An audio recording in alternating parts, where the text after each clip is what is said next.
All right, we're going to try this again. I don't know what the heck happened the last time. We'll just wait for people to come in. So annoying. Anyway, I'll delete that other video if it's saved. So if you're watching this, I just tried to do a live and I lost, I guess, video and sound. So hi again. Sound, yes. Moving, yes. Okay. Yeah. I don't even know what that was about. Hi, Kim. Hi, Jilly. Stars, Linda. So hi again. Are you guys all familiar with Nick Bantok books? If you're not, I'll go grab some of the others so you can see what they're like. Hi, Dee Dee. Having some little technical issues, but we're going to get them squared away. Hi, Denise. Debbie Epps. So yeah, if you're not familiar with the Nick Bantok books, I'll go get some other ones to show you because there's just something about them that are just so appealing to me anyway. You know, they could be just so not appealing to anybody else, but just the way he puts them together are so amazing to me. But anyway, I was talking about the Griffin and Sabine books and their letters that are written over time travel. It's just, they're so much fun. You just have to get them and read them. But if you want to see the other ones, I'll go get them. But Dee Dee, yeah, clutch your pearls, girl, because this, I didn't even know it was out. I was explaining earlier, Amazon and the way they do things popped up and said, here's another thing you might like, because I've ordered other Nick Bantok books, right? And this popped up, and it's Dubious Documents, and it's a puzzle, which I haven't had a chance to really even study it or find out what the heck it's about. But what it is a bunch of envelopes, okay? And I can't give you even an idea about what it is. Hi, Bran, Kia, Dorothy. Yeah, I can't even tell you, but it starts out with the conundrum, and he writes a letter that, please allow me to introduce myself. That's a song. I can sing that, actually. And then the song ends. My name is Magnus Berlin. I'm a philosopher, an artist, and I'm obliged to admit an incurable puzzler. And when I saw that it was a puzzle, I was like, okay, you got me. So then he goes on and explains about, he sets up the premise for the whole book and the whole puzzle, right? And here are the clues to the puzzle. And they don't, when you first open this, I'm going to have to go over this, I think 15 or 20 times, easily 15 or 20, because like the first clue is ignore the conjunction that falls after that which cannot be found.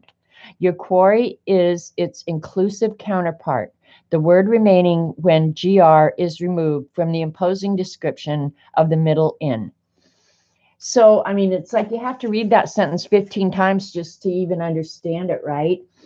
And then they're all, you know, locate the miner's yellow bird, see what follows. You're looking for the present tense third person singular that remains once the lands are taken away. I'll have to read that like 15 times, but that's okay because I'm going to get my money's worth, right? So anyway, you have to go through these 16 clues. And then there's all these envelopes, okay? And you have to scour through them and look at the artwork on them. I mean, the artwork on the envelopes is just so crazy impressive, right? And then each pocket or each envelope has a sheet in it, printed front and back, that you just have to look and scour to find out clues to this puzzle. And I haven't started it yet. Are we having sound problems again? I hope not. Anyway, yeah, doesn't this look fun, Dee Dee? Because, I mean, the artwork is just like, you're going to have to just scour it to see, and it goes every which way, like the type's this way, it's this way, it's this way, you know, it's just like, and they're all front and back. So I'll just go through and show you. This looks like a certificate of some kind. This is like a mushroom. Yeah, there's mushrooms in the background, action. It's in a different language, so how the hell am I going to read it? Do I have to like go through a translator or what the heck? So yeah, it's got, I guess because there are 16 clues, and I didn't even count, I should have, that there's 16 clues, so I'm assuming there's going to be 16 envelopes. 1, 2, 3, 4, 5, 6. How many? Come on. 9, 10, 11, 12, 13, 14. Yeah, so there's 16 clues and 16 envelopes. So look at this amazing artwork that he's got going on. Public buildings and post office. When I got it, I was just like, oh, this is like that book S. Did you guys, Paula enabled me for that book. And it's got all the inserts in it. And I'm like, Paula, I am a sucker for a book with inserts in it. If it's got something added to it, I'm all over it. I've got to have it. So I don't know. This may be the one where the land is taken away. I don't know. I've got to figure it out. I don't know what that little red thing there means. I got to find out. South America. If I didn't know that, if they hadn't put it down here, I would have said, well, that looks an awful lot like Africa. You're still working through S. That was so good, Dee Dee. I love that. Oh, my gosh, I love that. The book itself, and I should go back and do it again, because the book itself, like, you really had to think. And I tried to read it at night when I was, like, trying to go to sleep. Bad idea. Don't do that. Take all the pages out and put them in different envelopes. That is the puzzle answer. But look at these glasses, and I don't know. To me, it's just so cool. Here, these are the Canary Islands. See, and I might learn something too. Hi, Carrie Ann. Because I don't know anything about the Canary Islands. But I'm going to learn, maybe. So I'll just pull out each of the inserts and let you see the little envelopes. This is opened, and I love the postage, of course. This is important. Jefferson Place, Washington, D.C., USA. And then the back has beautiful flower, music paper. But wouldn't you love to put something like this together? I just think it would be so awesome. I'll leave the envelope that I'm using out so I can find it. I mean, you have to be somebody who really loves this. Otherwise, you're just going to look at it and go, why would you spend your money on something like that? I might pull the camera out a little bit. Turn that off and see. That might help a little bit.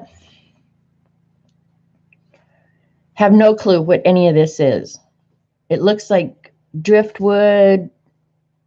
Yeah, these are all pieces of driftwood here, it looks like. Maybe not that, but the rest of it is. 14th March, 18. See, now I already want to start trying to figure this out. A drawing of a violin, a fish head, and a naked lady. If we were on Ustream, I'd have to go like that. Ah, no, you can't see that. Yeah, I imagine I'm going to have, it can send you off on, and see, that's what I'm thinking too, Debbie, is that I'm going to be glued to Google trying to figure all this stuff out. I think it's going to be fun. Like I have all the time in the world. I should now that Christmas is over. And you guys, I'm just going to tell you the way it is.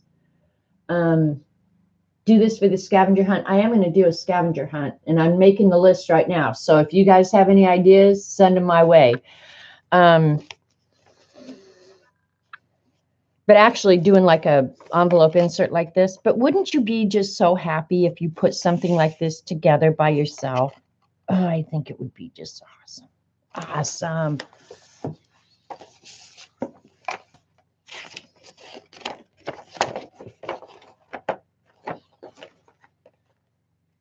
All right. This is all in some language. I have no clue. I wouldn't even know where to begin the translator because I don't even know what language it is.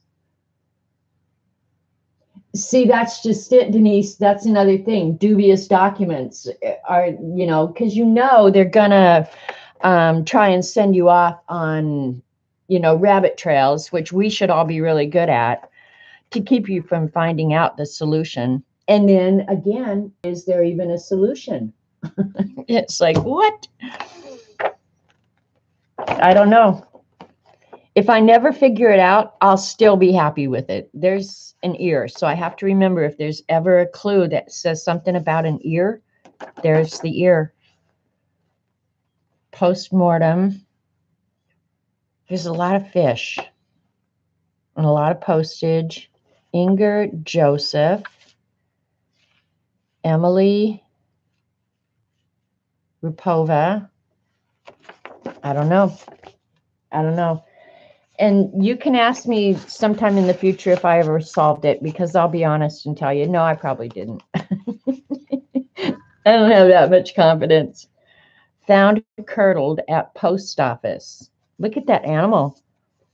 Got huge ears. Thomas Boxberg. 2270 Baker Street.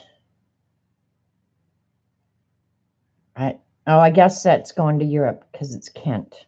Okay. There's Eileen's bugs.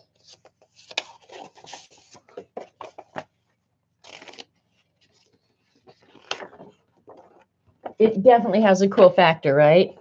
Oh, looks like a mountain goat head, right? Is that a mountain goat? Mountain sheep? And tickets for something. Those are London Transport buses. That's a London Transport Country buses.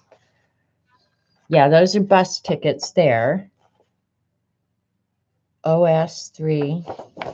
So did any of you remember those first clues I read to you? Have you seen anything yet? Okay, and here's a map of the Royal Botanic Gardens, the key plan by train. But then something's been put over it. I hope all this at some point makes sense to me. That's what I'm hoping. Yeah, I'll end up reading this and looking through it 1,000 times. There's some lizards. I don't know what those are. Little drawings of lizards, I guess. 54 Oway Street.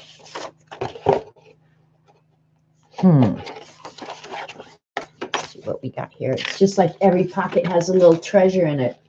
A letter to Sherlock Holmes, you think? All right, there's a tiger. I don't know. Like, looking at this, what do you think that is? Patent pending. It looks like a game board to me. It's got to be a game board with cards there.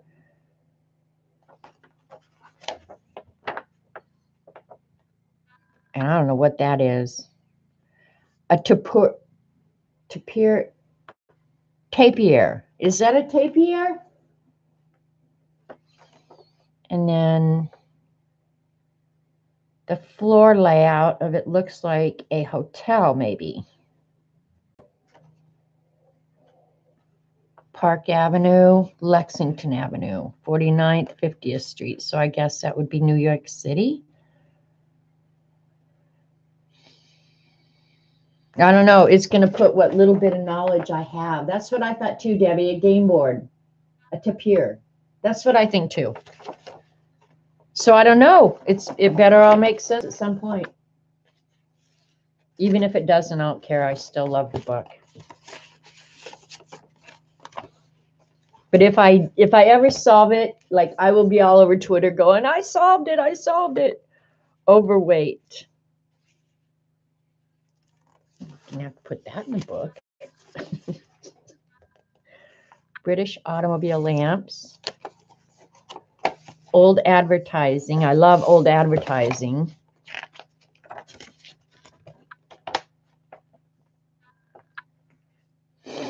All right, looks like an invoice for something. Expositions Universelles, Paris, 1900. This is something from 1921 in Paris. Okay. Look at that. I just love the artwork. I just think every time you open it, it's just like, surprise. Who would think to put, you know, old-time advertising with a bug? And what does it mean? Like, this is 1957. I was already born by then. I was almost a year old by then. Cool. Cool, cool, cool. And I'm not going to put this away and forget about it either. I'm not. Better exchange ideas. We're going to probably have to, Dorothy, because, yeah, the more people who get it and help, maybe the better. And this is, it looks like a World War II plane. 1917, so it would have been World War I.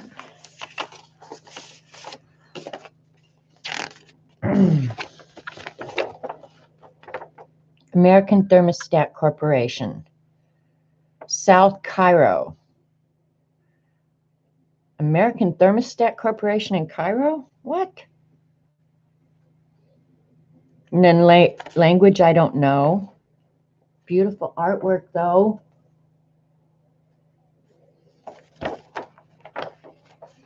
Hotel Continental Paris. Warning. See, how am I going to find what the meaning of this is? I don't know. Maybe I have to find out who that guy is. Does anybody know? And is she his wife? Hi, Terry. What's the hand about? See, doesn't it get your brain going? They should put a warning in here. Don't drink and puzzle. All right, here's the envelope. The 5 hot shots. Paris, France. Cabaret dancing attraction, Moulin Rouge.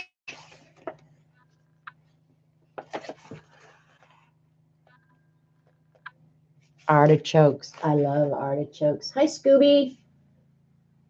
About the same age? Yeah. I probably shouldn't say it, but Dee Dee is too. Take that, Dee Dee. Actually, she's younger. Bologna. I'm pretty sure that's how you pronounce it. It's not bologna. Port. So you're looking at a map of a port in Bologna. Oh boy, here's a map. Okay, this must be a map of Paris. I've never been there, so this is all new to me. Don't know anything about Paris. I wouldn't mind going there. Not right up on the top of my list, but lately I don't want to go to Paris based on what's going on over there. But yeah. But yeah, I would love to see Paris. Wonder what it means.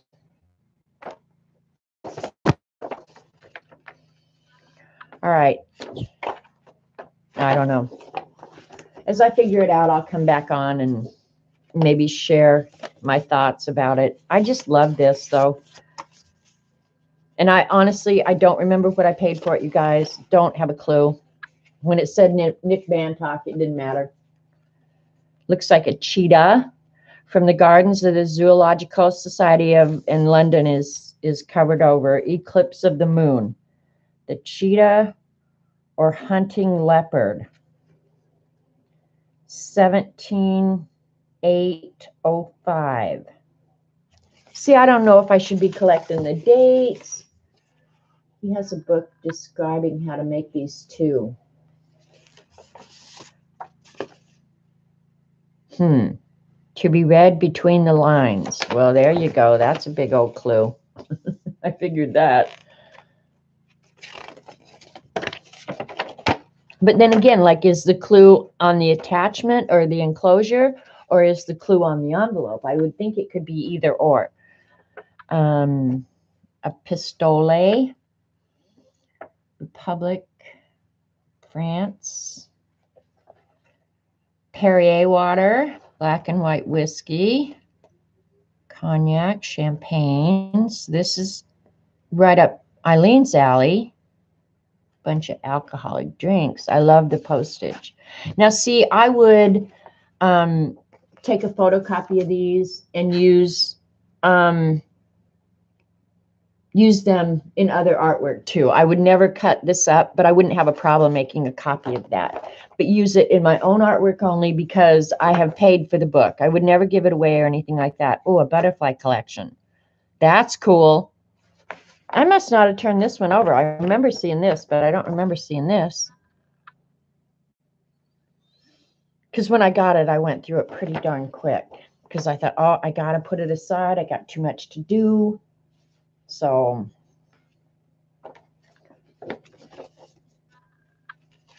enable, enable, enable. That's what it's about, boys and girls.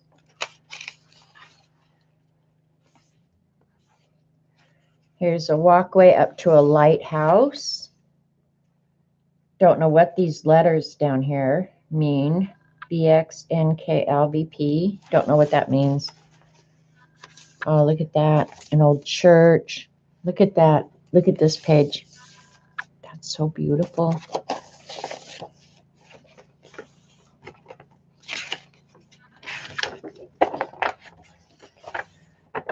All right, let's see. Correspondence with the little turtle on it. That's before they knew that turtles give you salmonella. I think it's all connected, Debbie. You bought it? I knew you would, Dee Dee. You have to, because you have the whole collection. You know, like, you couldn't just leave one book out. You have to have it. There's a website where people are posting what they think are the answers. Oh, yay. Oh, I have a new addiction now. On the back of the Paris map was below to mention the War Memorial. Summer is located there. Okay, now see? Summer. Okay. You want all the pics for your junk journals? Yeah, I mean, just the artwork alone. If you never did the puzzle, just looking at this is just, it's worth whatever you paid. It's just so amazing. And here's a log of a sailor's log from something. Chart of the Atlantic going from Canada up here, and then the northeastern United States over to England. No time reference that I can see, but it might be down in here, January 9th. See, I could start getting into this, like, and just spend the rest of the day puzzling. King Edward. Okay, Frank Daniels and Corinne Davis. Don't know what any of that means. They're North Americans. He's 22 years old.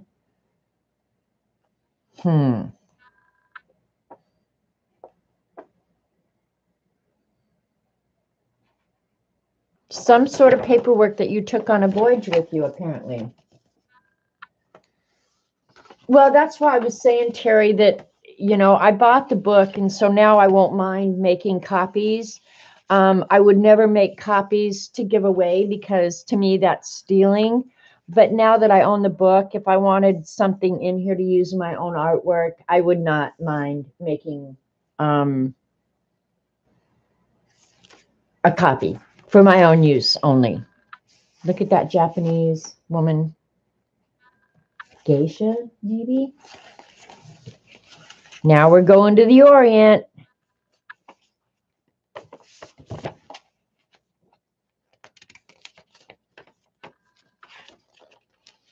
God, I can't remember a lot of this, and I've looked through the whole thing. Oh my gosh, look at that page. Isn't that amazing? It's got all kinds of lettering on here. You could never translate this if your life depended on it, so wouldn't know the first thing.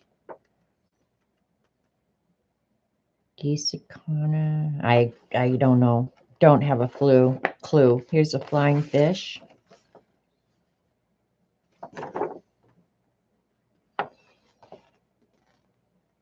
See, some of the images are upright and some are upside down, so it's just like, what are you looking, man?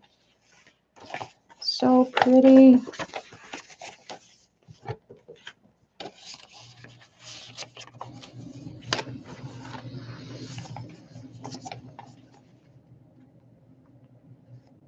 All right, Zurich, Switzerland. So it pretty much is, it looks like you're going all over the world. And here's the image from the outside of the cover of the book on this envelope. Ooh, an owl.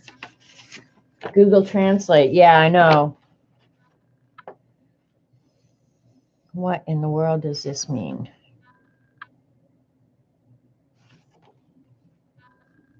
Harry Potter.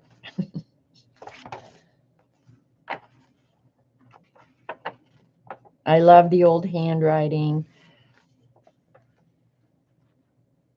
Old artifacts. Don't know. Plant. This letter does not contain a marriage proposal. What is that about? And is this the letter? I'm assuming. And this may be the outside. I don't know. I don't know. You guys are going to have to help me figure it out. I'm going to go to the website when I'm done streaming here. Zeppelin.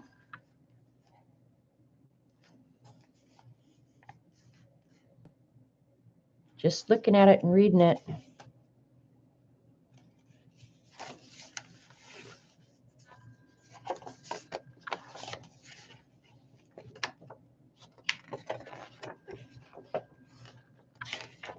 In high school, you hated. You know why you hated history, Kim? It had nothing to do with history. It had to do with the way they teach history. I had the best history teacher in high school, Mr. Hooper. He also taught me sex ed in class, not outside of school, but he also taught my sex ed class. He was one of the best history teachers ever. He told history more like a story rather than memorize dates and names and stuff like that, so that you really understood what was going on in the world or wherever you were studying. I had him for American history. But he sucked you right in. I mean, it was just like a, yeah, you wanted to hear more of the story. You wanted to hear what happens, you know. He was so good. It's over tomorrow. Oh, my God. You don't want to get that card when you're getting your tarot read. That's for damn sure. What would you do? It's over tomorrow. Holy crap, I'm going to go spend every dime. Make sure that the last check I write is hot. Yeah, see, I like history channels too because they tell it more like a story. Now we're in Germany with the Zeppelin. That's what I was thinking too, Lena. Found by a hobgoblin. A hobgoblin.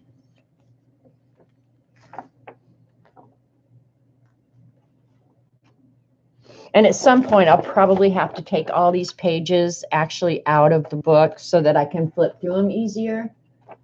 That tarot card means new beginnings. Oh, okay. Well, thank you, Judy, because I'd go spend every dime I had. Hi, Sharon. But again, look at that artwork. Is that just not the coolest thing? I'm so glad I got to enable Dee Dee. Now she can spend some of that Christmas gift certificate she got. I still have one that I have to spend, but I'm saving it. Look at that old guy. right, let's see. Looks like maybe we're going to Arabia or something, Middle East or something.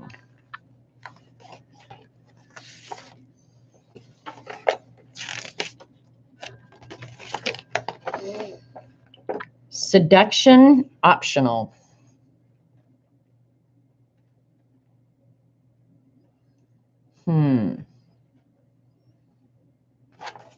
I wish I knew what the heck this whole thing was about. Look at the artwork, though. It's just so flippin' amazing.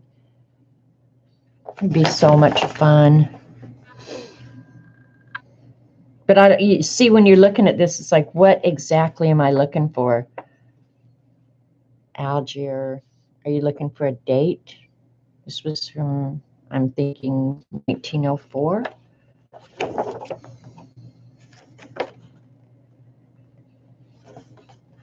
I don't know. You're going to have to study it. That's for darn sure. Only one more, boys and girls. Yes, and after you spend every dime, you can have new beginnings as a homeless person. Exactly, Allie.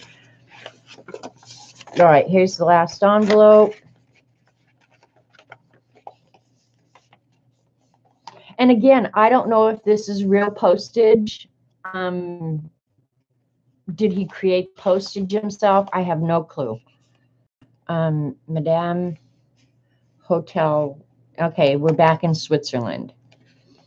2 centavos, Guatemala. So there's like lots of things that just don't make sense. Slave Island.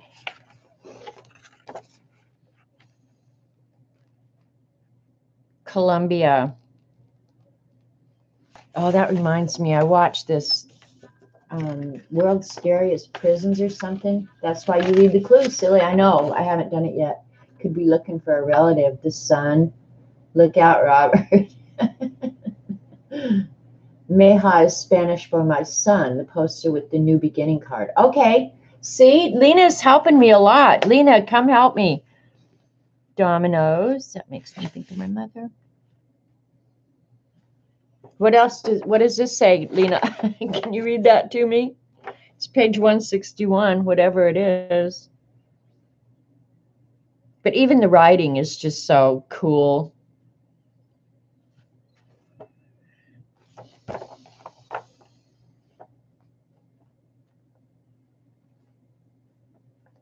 So you wonder, does that red M mean something down there?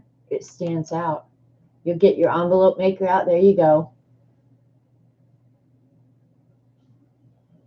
Mija means my daughter in Spanish. I should know that. Jamie used to talk to me in Spanish all the time when he was taking Spanish courses. What's this a skeleton of? I don't know. Isn't it cool, though? Dominoes could be an indicator for a date. That's true. That would be 7471. I don't know. See, I don't think so either, Dee Dee. I mean, honestly, I think at some point I'm going to have to number these pages and number the envelopes. Take the pages out so that I'm not just flipping through here, ripping, this thing apart constantly. And then I don't know if this is a solution, but the back page is numbers of letters and order of words. Number 1, 3 in 9, 2, 2 in 2, 3, 8 in 13, 3 in 11. It's just like, oh my God, 1 in 4.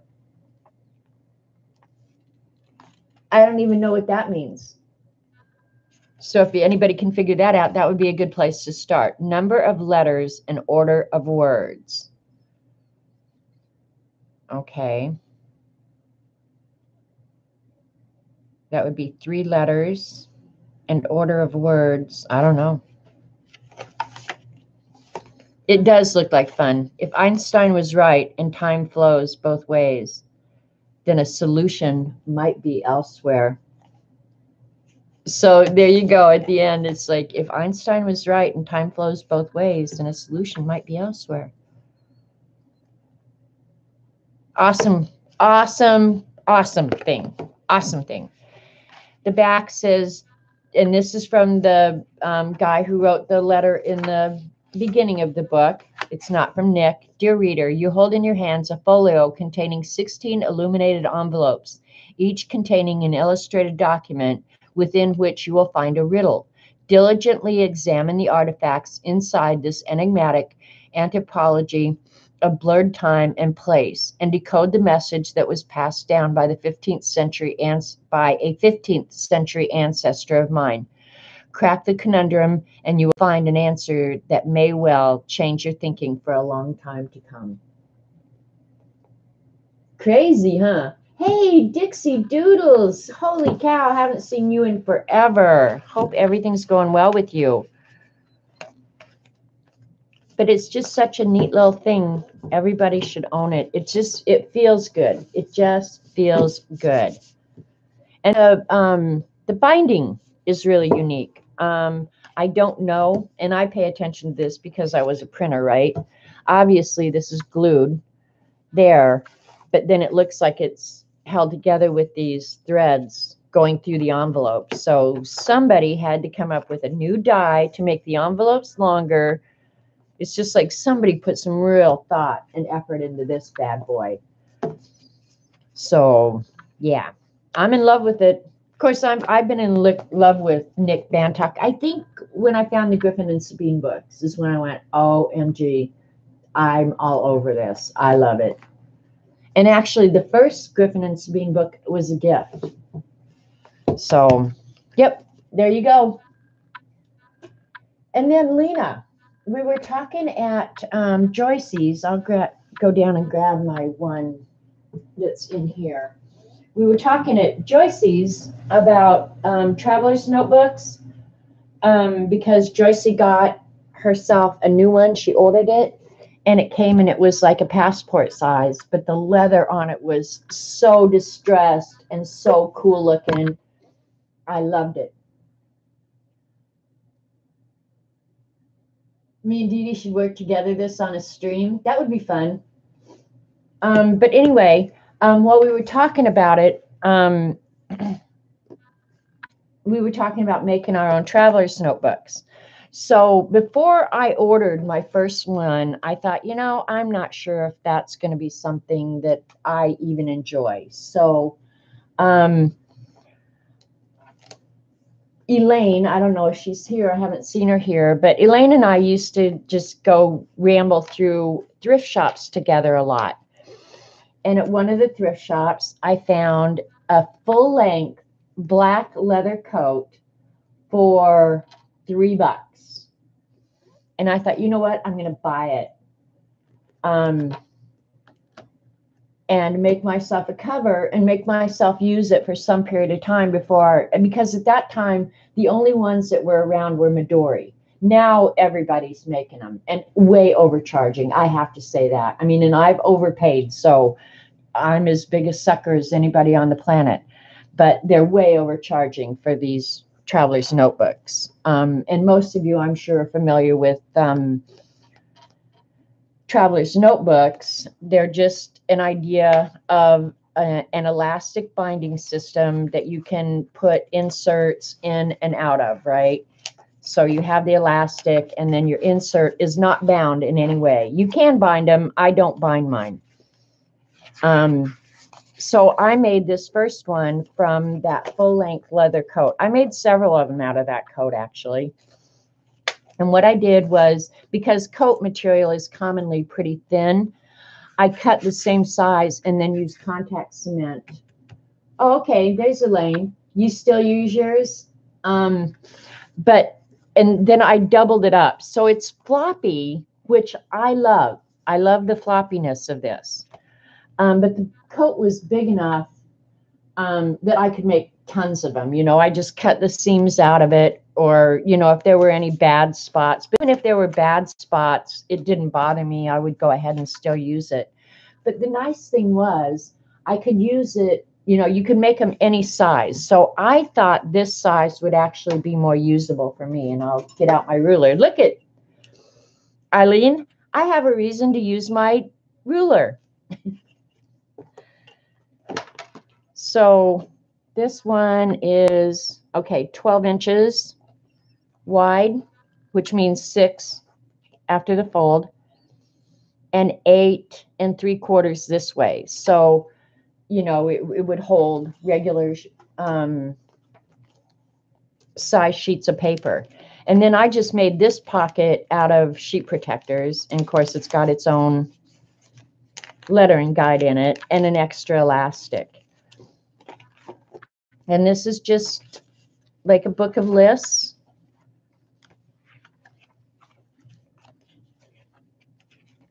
And I just made the inserts myself. I don't know if this is color inspiration.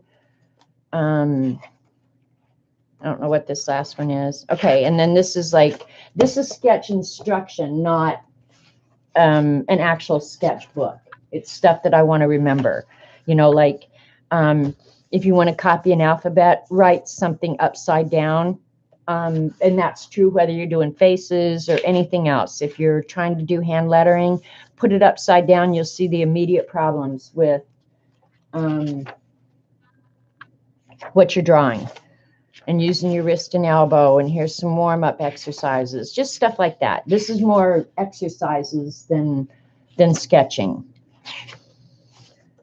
Things that I want to remember. And if I ever write it down, I never forget it. I don't know why that is, but if I ever write something down, it's stuck in my brain pretty much forever. So, and then I don't know what this junk is back here. Oh, this is one of those 6 pocket folders. So, yeah, so if you want to try it, that's what I would recommend. And I was telling them over at Joyce's that I had recently found, and I don't know, well, when I say recently could be in the last 5 years to me because my brain is dead. Lena had said something about, oh, you could maybe find a purse. So it wasn't very long ago. We have good thrift stores around here. But not very long ago, I found, it's been in the last 2 years, I found this purse. It was $2, and it was at that Christian, I don't know, you might have been with me, Elaine. Use the one that size for my beast. Okay. See, Lena, I think the Midori size is great for the scavenger hunt, too. But anyway, this purse, this leather purse, it's really nice leather. Was $2. So I wasn't ever going to use it as a purse because it's too huge for a purse. But if I cut it and I can figure out how to keep that zipper, because look at the zipper goes both ways. So if I cut it so that this is the binding along here, this is, and can use it from edge to edge, and it's high enough this way that I can use the actual pockets for pens or anything else. So someday I'm going to have to go ahead and do that, because if this is the binding here, say it's folded this way, the pocket's going to go all the way across the back, but you've got 2 zippers. Is that not a cool idea? Plus then I still have the whole back side of the purse where I could make 2 smaller versions or 1 great big version. So keep that in mind when you go to your thrift shops, because we have a great one. It's the Christian one, and I give them a bunch of stuff. I don't go there very much now that Elaine moved away from me and I don't have a buddy to go hang out with. I almost stopped the other day. I stop at their donation building, but I don't stop at the store anymore. So yeah, I would take the time to take out the stitches first before cutting. I won't, Joycey. Yeah, I won't unstitch it. I'll leave the stitching in there and probably cut around the stitching actually. So, but I don't know until I actually dig into it and see how it's constructed. But even the zippers, and another thing I used to do is, if you like using buttons and stuff like that on your artwork, go to a thrift shop. You will find the blouses with like the coolest buttons ever. I wouldn't wear the clothes, but the buttons, yeah, I'm all over it. You don't either. It's sad. I know. But like this zipper, there's absolutely nothing wrong with this zipper. So like Joycey would probably scavenge that and she could use it in something. I won't. I won't do that. But yeah, I mean, you can find zippers, and this thing was $2. So, and it's been taking up space for far too long in my life. So anyway, hi Sharon. Make a leather cover for the Neo palette to make a soft palette.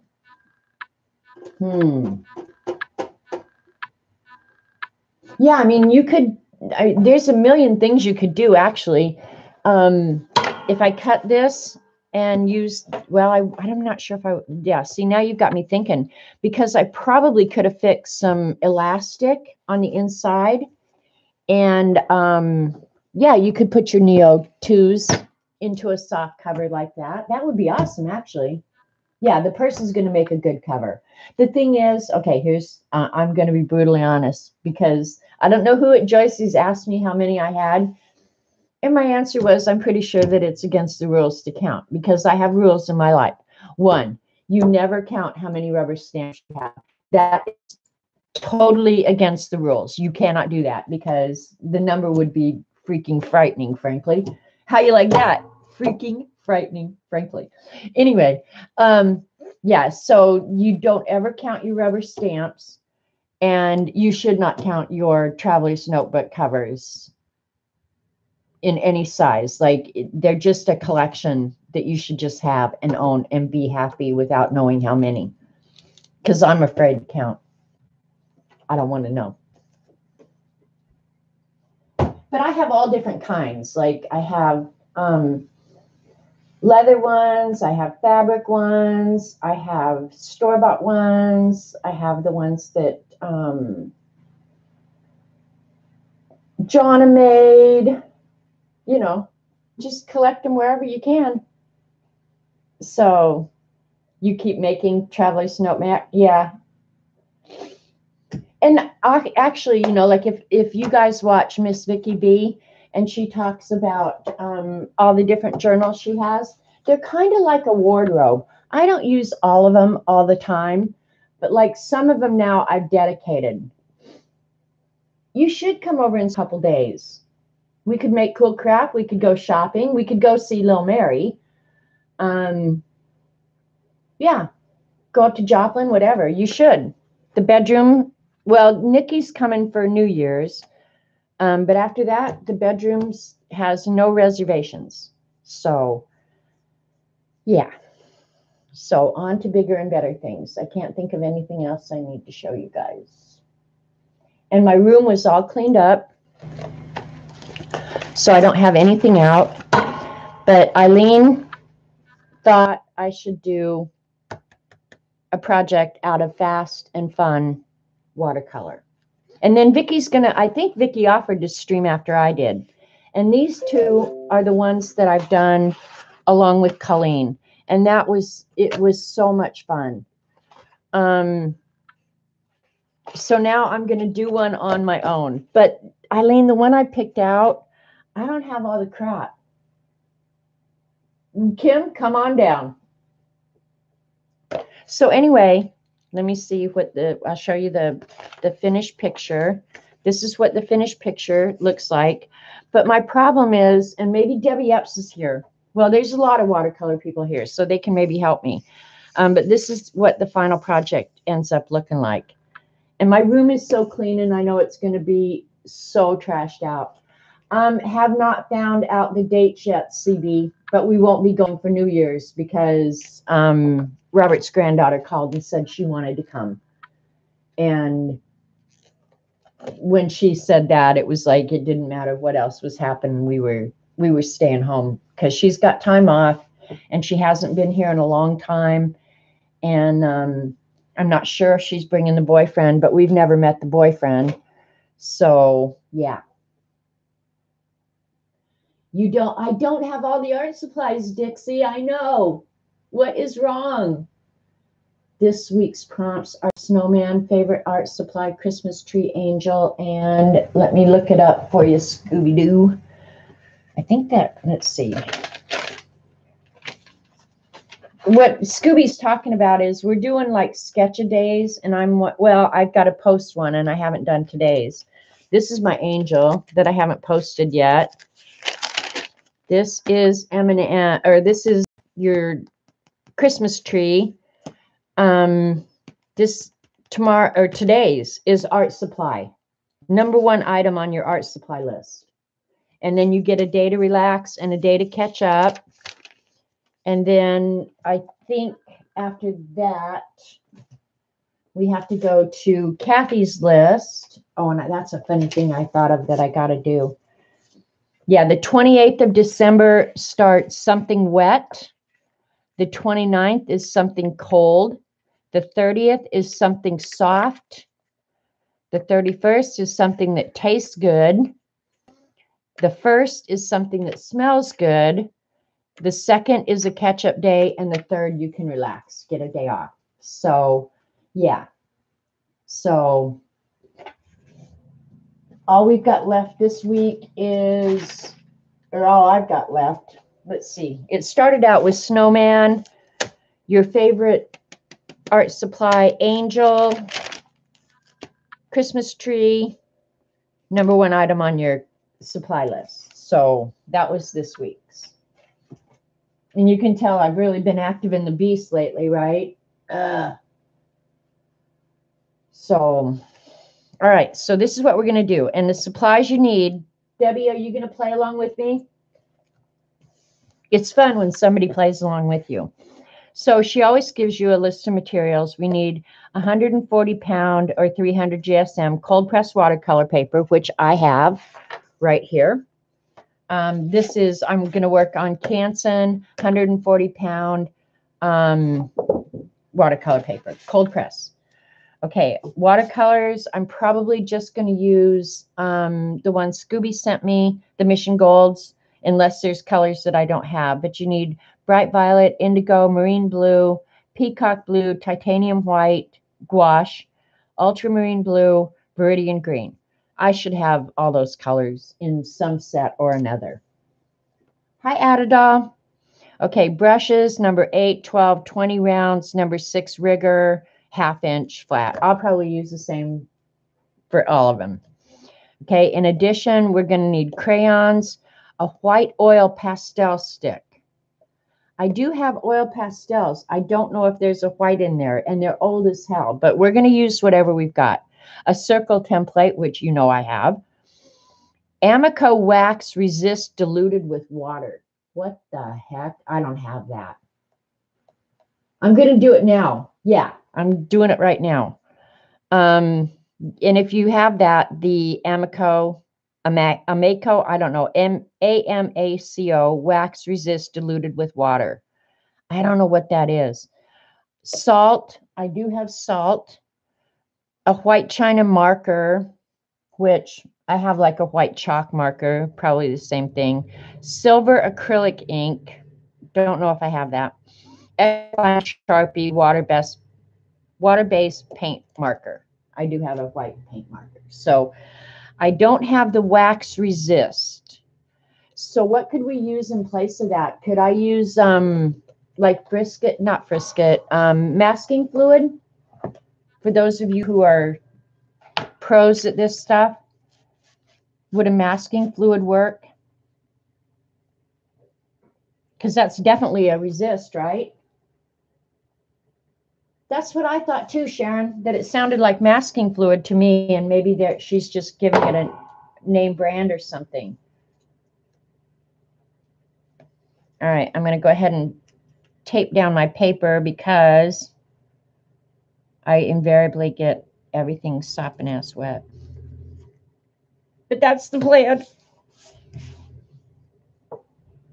I think any resist will work. Okay.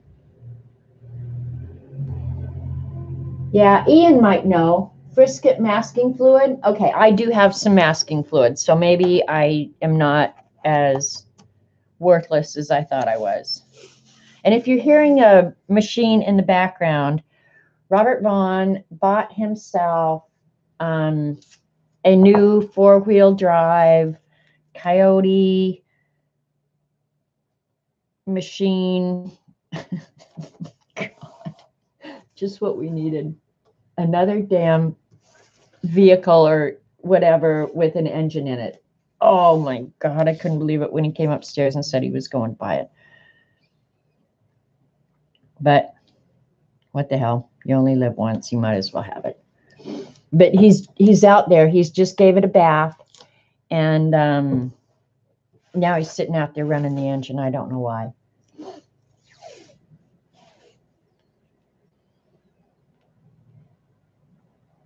All right. There, we've got our paper tape down. Let me see. I can't believe I didn't get it. Ouch. I didn't get any water. Let me get some clean water. I sound like an elephant walking around in here. Okay.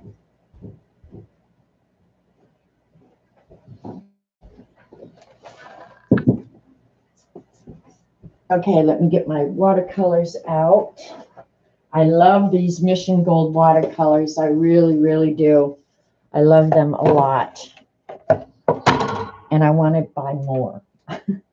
Isn't that the way it always goes? Okay, he's saying strips masking tape will work too. Ian, though, the thing is, when I look at this, I don't know that she ever takes the masking fluid off. Look it looks like she leaves the masking fluid on. I never see where she takes it off. That's the weird thing.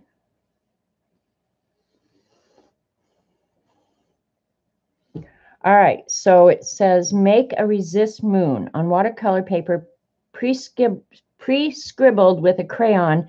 Make a solid white oil pastel moon near the upper left corner. An oil pastel moon. Okay.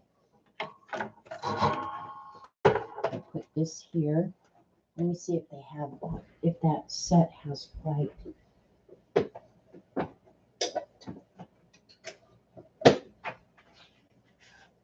Oh, it does have white. Yay. I hope this will work. I'll get out the masking fluid right now because I'm up and I need it.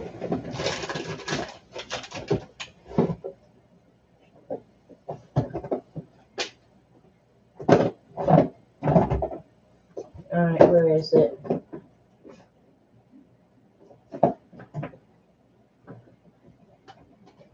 Well, I know I have it.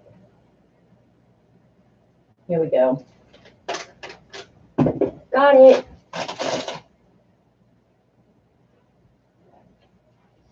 It's just little liquid frisket. Oh no, Scooby, I love them. Honestly, the more I use them, the more I love them. Not masking fluid, it's wax. Use a candle. Use the lip hair. Use the lip hair wax removal that you have. You're going to use masking tape for the trees. You will get the result even if you remove your mask. Okay, I'm listening to everything everybody's saying. I think I'm going to try the liquid frisket if it's not too difficult to use. It is kind of thick, I will say that. So I might have to dilute it. We're just going to go with it. Whatever happens, happens. We're just going to be happy. Okay, and I needed a Crayola. Just, I guess I'll use a white Crayola.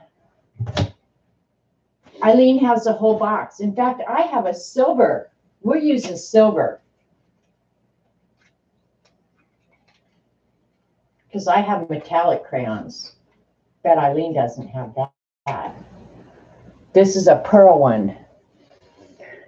All right, so the book says that you, and this is pretty common in this book, if any of you have seen it. A lot of us have bought it now. I think Colleen got it first. At least she was the first time I saw it. She's used different colors in her backgrounds. I think I'm just going to use this pearlescent white, see how it works. But this is a pretty common technique that she uses, is she uses crayons as a resist. This is key lime pearl. So she just scribbles around in the background. Don't ask me why I have these crazy metallic pearlescent crayons. Have no clue why I have them. Don't know. Don't know. But I'm pretty sure they've never been used. Pearl Bright crayons. I don't know why I have them.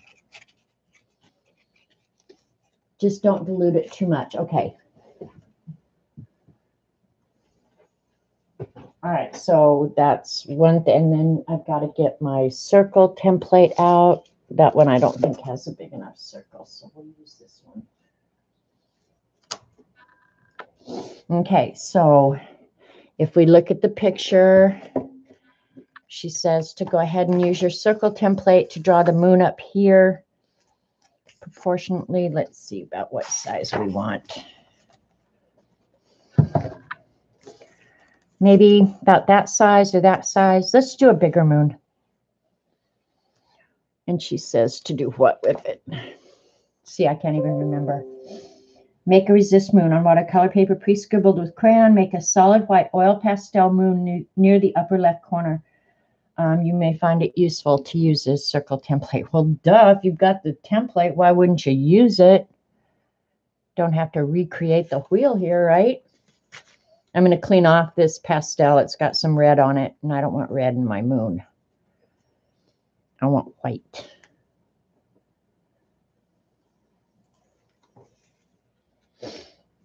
Okay, here we go.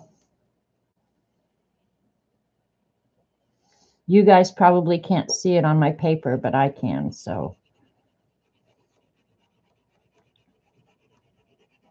It's kind of nice that I'm using supplies that I haven't used in, oh my gosh, these crayons or this oil pastel, I have not used in years and years and years. So yeah, that's one thing I like about this book, is that it's made me use supplies that I haven't used. Okay, that should be plenty of pastel.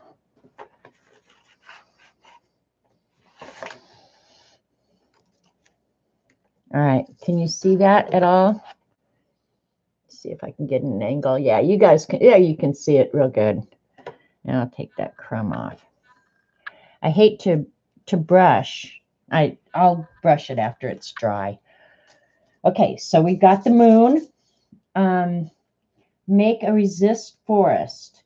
Dip a flat brush in diluted liquid wax resist and paint several tree trunks. Use a rigger brush for the skinnier limbs. Let it dry completely. I don't have a rigger brush, so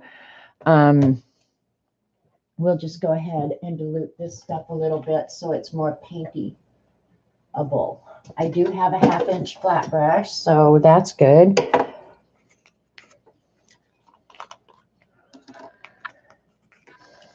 I don't even know if this stuff will pour. I may have to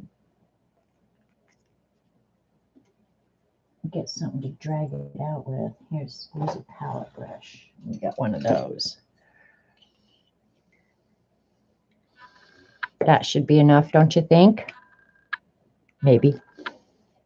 All right, we got a little pipette. We'll dilute it a little bit. See how that works. Just like a regular chemistry lab around here. And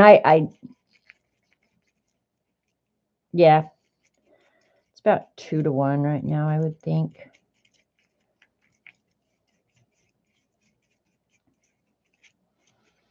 At least it's paintable now. The way it was, it's just too thick. I might add a little bit more. All right, let me see. I'll check chat while I'm mixing this up. Okay, Sharon said don't dilute it too much. Joycey's doing as much as she can. Ian, I was thinking, she says smudge it too. Okay, what? Draw moon patterns on the moon before adding the wax.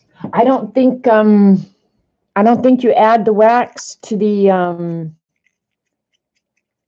moon at all. I think the the moon is just going to be its own resist. Whatever you use, the watercolor has to beat up on it and stay there. Well, I think it will with this. I'm thinking it's going to. I maybe should do a experiment first, but we ain't got time for that. Ain't nobody got time for that.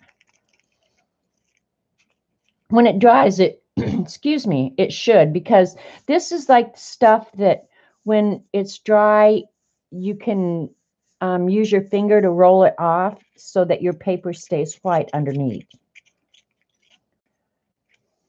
And I think that it should be okay now. All right, we're just going to go for it. She painted her trees. Let me put the lid on this. And if I think this is too thin, I'll just use it right out of the jar. But didn't she say, oh, I need to wipe this off. Okay. Yeah, this stuff acts very much like rubber cement when it's dry. That needs to, okay, I'm listening to Ian. That needs to be much more liquid than it is. This is pretty liquid. Can you see that, Ian? I mean, it's pourable now. Don't use a brush. Don't use a brush.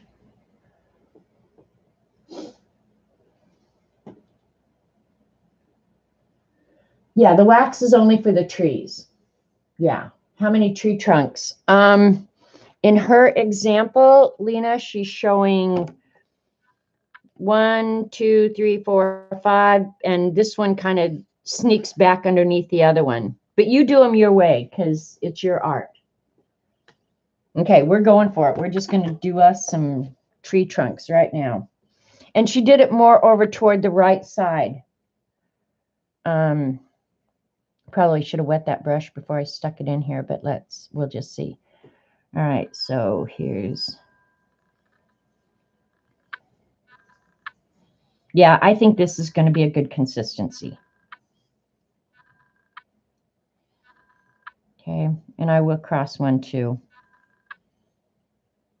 I don't know what that crap that's on there is, but I'm not going to worry about it.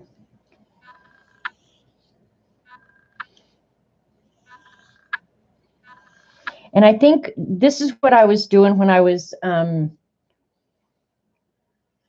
working with Colleen. I didn't give much thought to what I was doing. I just did it.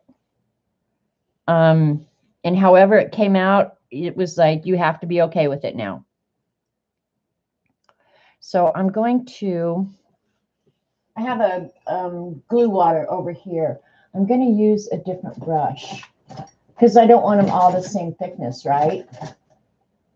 So let me see, maybe this brush will be good. Yeah, and it's a pretty stiff brush, so. Can you guys see where my trees are now? So this one's going to be an obvious much thinner. And I'll use this also for the branches. So then it just shows her making branches off of these trees going up toward the moon, kind of.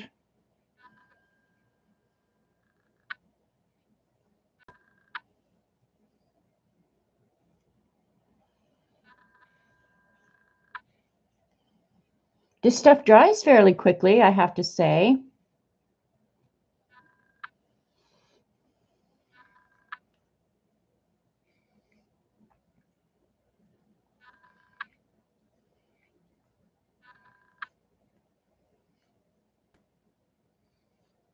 Can you guys see it at all?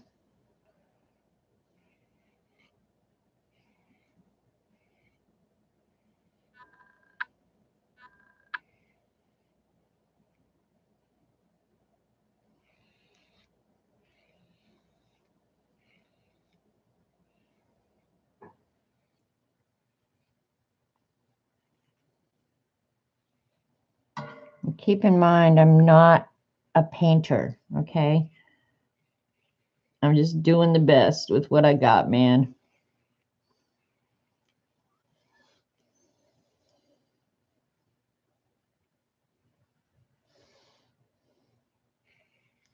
Oops.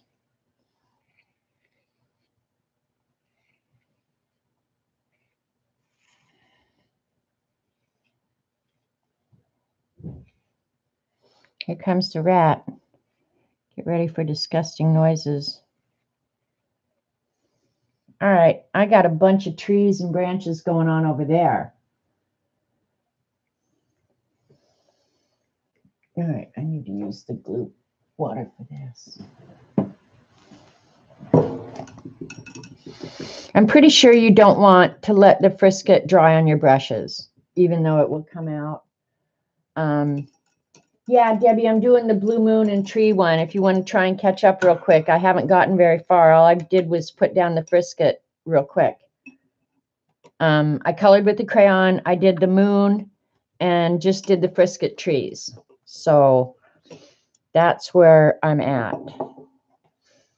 I'm just going to end up having to throw that away because I don't want to put it back in the original container with the water in it.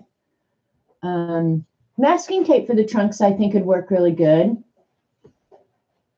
All right, so it said to make a resist forest. I did dip a flat brush in diluted liquid mask, wax resist, and paint several tree trunks. Use a rigger brush, didn't do that. Let it dry completely. Well, this is drying really, really quickly, so I'm not going to, and maybe I didn't get it thick enough down here. I'm wondering.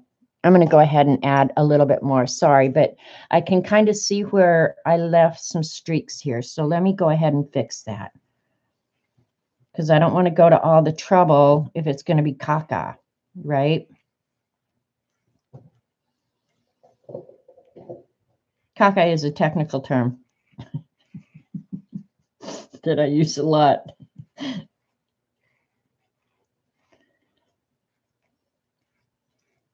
All right, that should help a little bit. Because, yeah, I could see it was kind of streaky, and it was not probably going to resist real well. So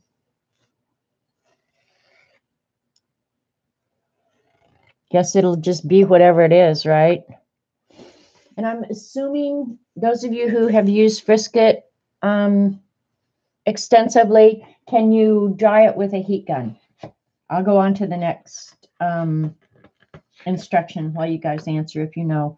Use a jumbo round brush to paint a loose wash of indigo, ultramarine, bright violet, and peacock blue into the background. And I'll show you the picture, how she's shown it. This is where we're at right here.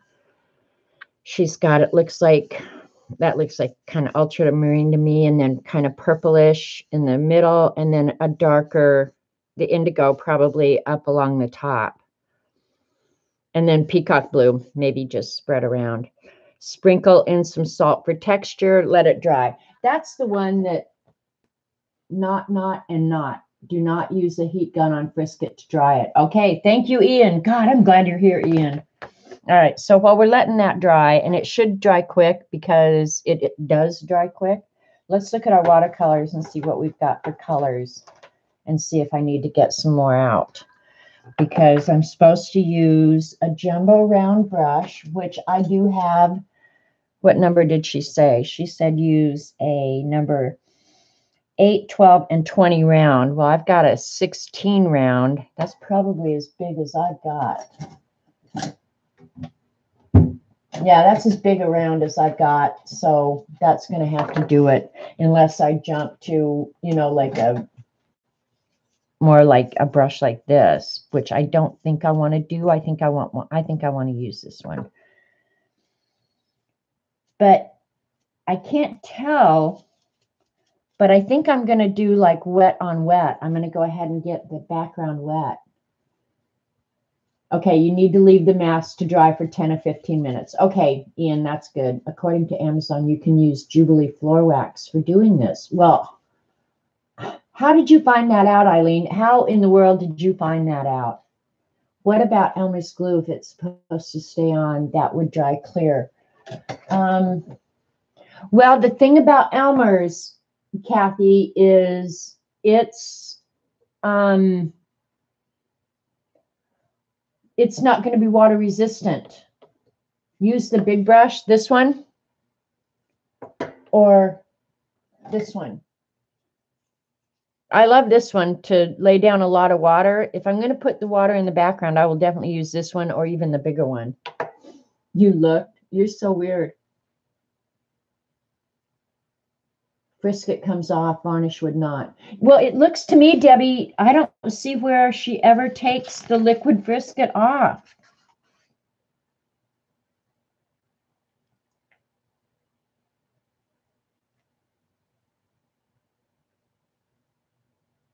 Yeah, I don't see where she ever takes it off. That is what the trees end up looking like.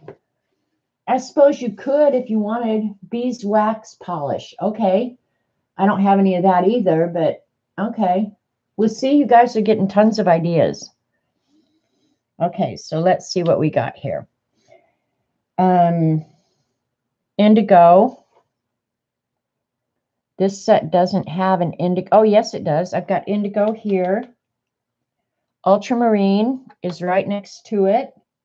Bright violet is right down here. And peacock blue, which I don't. Oh, I have peacock. Those 4 colors right there. Scooby, score. Yeah, so all the 4 colors that I'm going to use are right there. Unbelievable. I don't know.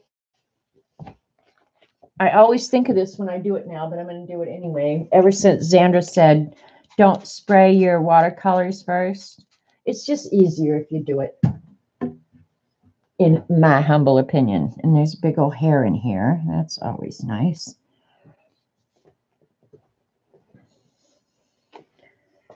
It does not come off. Yeah, see, I didn't think you took it off either.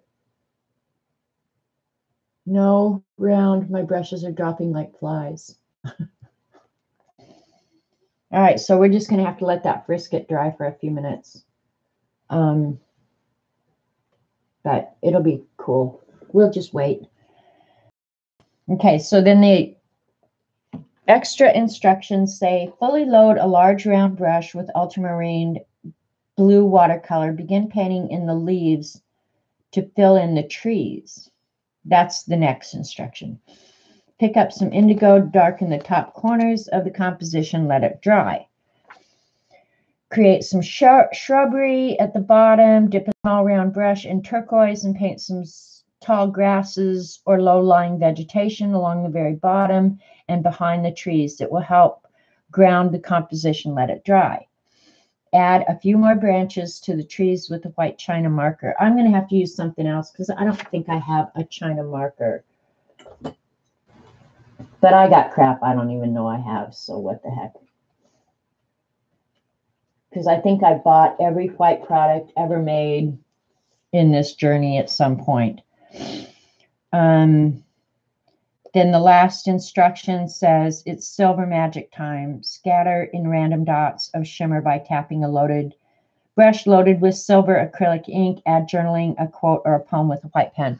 Okay, I don't have any of the silver acrylic. I'm certain I have the gold. So I probably will use the Fintek silver, because I don't think I have any silver acrylic paint or ink. I'm almost certain I do not. I didn't buy that. But we have other stuff we can use, so no worries. I'm trying to think. At some point, I always use gold ink, so that's why I wouldn't buy the silver. That's all right. We've got Fintek, so we'll use that. Because it's shiny, that's for sure. There's the Fintek. All right. Now all we're doing is waiting for the frisket to dry so I can have coffee now.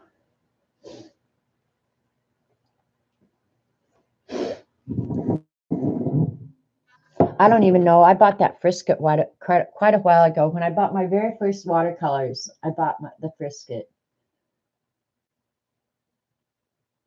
Who was it that used Suave shampoo cleaner in their twinkling H2Os the other day? Haven't heard a word.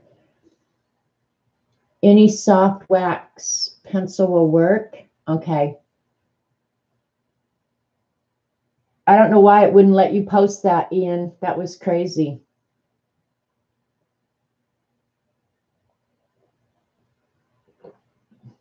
Do some wax tests.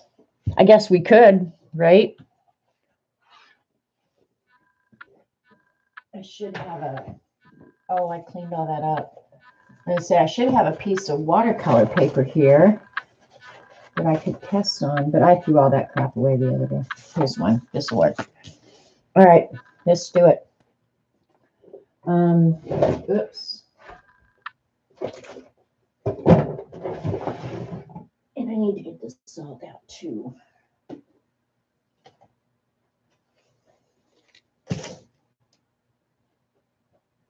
All right. Well, now the chalk pencils, it's actually going to sit on top. And so it doesn't really need to resist. I think that, I think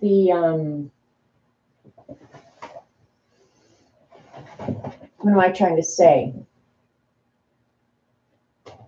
This chalk pencil that I have is going to work excellent. Where is it? This one will work fine if it's got a white in it. Now that's something I didn't. Yeah, it's got a white in it. This is going to draw my branches just perfectly. Because I'm trying to think what else, other white product I have. That's water soluble. Can't use that. You know what? The crayon twistables. I've never used these things. Twice, maybe in my whole life. Let's try them. Since we're killing time. She used wax. No, I used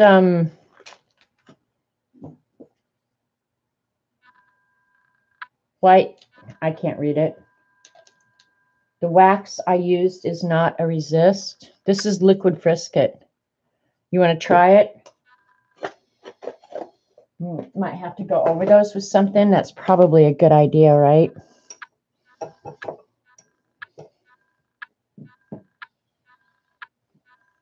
That crap better not wreck my brushes or I'm going to be really hacked off. Hi, May. Oh, it's going to come out of the brushes just fine. It is going to act like a resist. I can almost guarantee it just based on the way it's acting on the brush. These brushes do not have much give on them. I have to say that. They're Dina Wakley mixed media, so they're probably more designed for acrylic, would be my guess. Yeah, it's wanting to pull that stuff right up.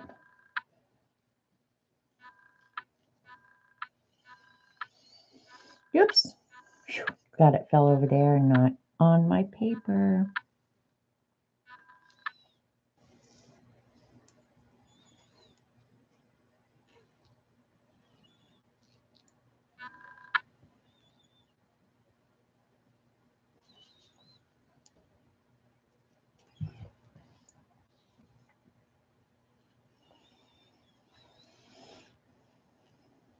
This I am going to blow with a heat gun real quick so we can at least know what the heck's going on here.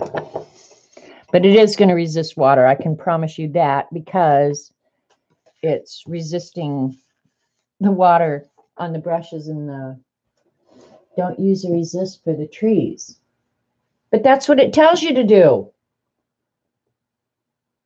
And design for heavy body acrylic. Yeah, frisket is meant to come off, not to stay. It will ruin a brush. I hope not, because that's going to piss me off. Well, we're going to try it, Eileen. I'm going to dry this with a brush or with a heat gun. Probably doing all the wrong things. Don't use a resist for the trees. Well, how else am I going to do it?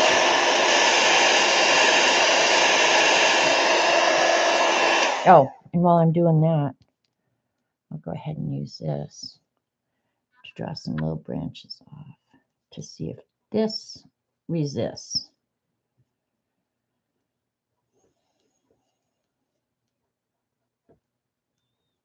All right, the small little branches.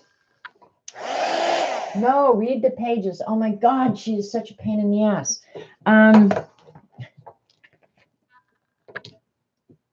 I guess I should look and see what this is. High quality frisket, non-staining, easily removable, smooth flowing, quick drying, and tintable for use with God, I can't see with my glasses, can't see without them. Maybe it's too dark in here. Use on art papers and board, glass, wood, leather, metal, and ceramics. Do not use on fabric. Directions: apply with it. Incredible something something. Dip nib in water and blot.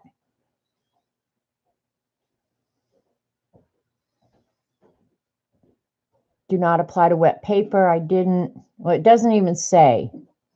For all your masking needs. Some color is to stay on the trees. I think it's going to, Eileen. What? My coffee is really icky. Thank you, honey. All right. It's drying really quick. If this doesn't work, I'll pull it off the other trees and we'll do something different. Just only take a second. Thanks, son. You're welcome.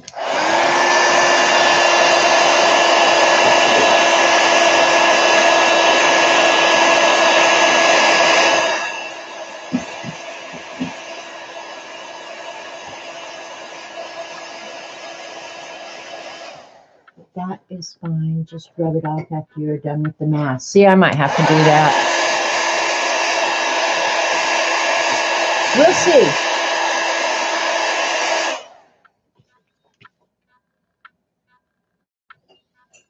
Because I could also add splatters with acrylic, because you know acrylic is going to stick to it, right?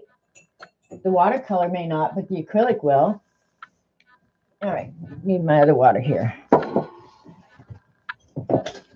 All right, I'm going to go ahead and get this wet first. I don't know. Now, you guys tell me what you want to do.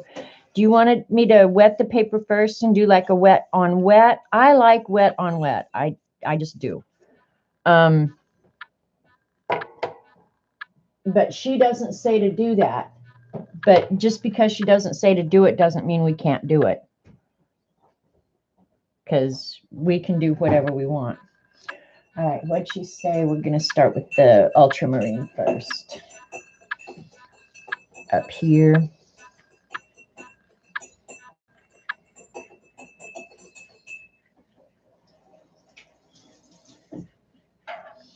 And then she did some purple in the middle. This is like a miniature version. That's a lot of purple. I'm going to pick some of it up. Because that is dark, dark purple. And then, what color did she use at the top? Oh, I started at the top. So she used more of the green blue down near the bottom.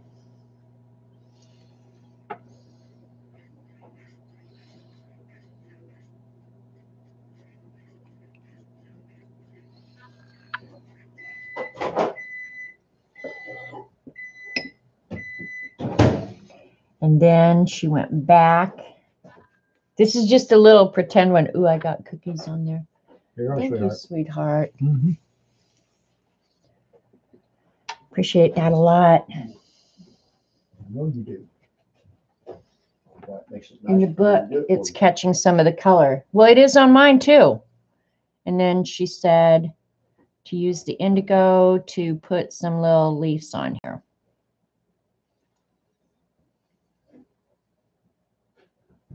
Oh, this is going to be pretty. I can already tell I'm going to like it.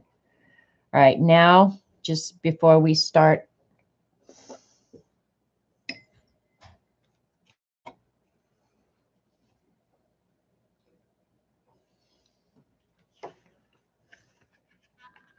that's cool looking.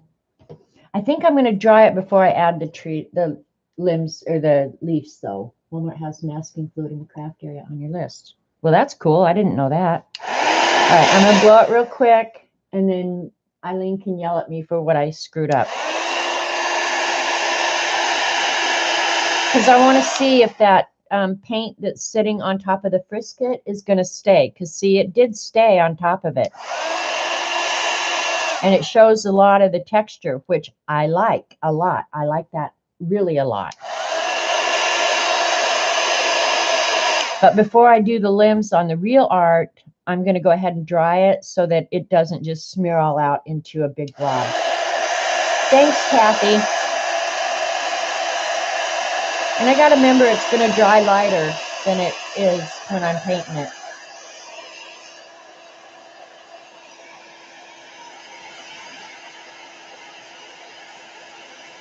I think that paint's going to stay, Eileen. I really do. The trees are not white in the book. Well, they're kind of, her frisket is kind of green looking. I could have tinted it, I guess, because it says it's tintable. So hers appeared to be a little bit green.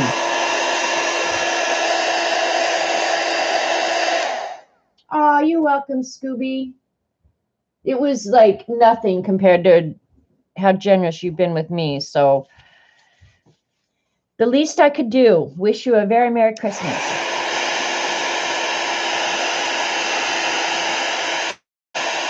But the thing is, Eileen, if I get that wet again, that color, I could pick it up if I want. But mine aren't going to be really white. But I like them white. I give up. She does not use Frisket. But I'm using what I've got, Eileen. That's the deal.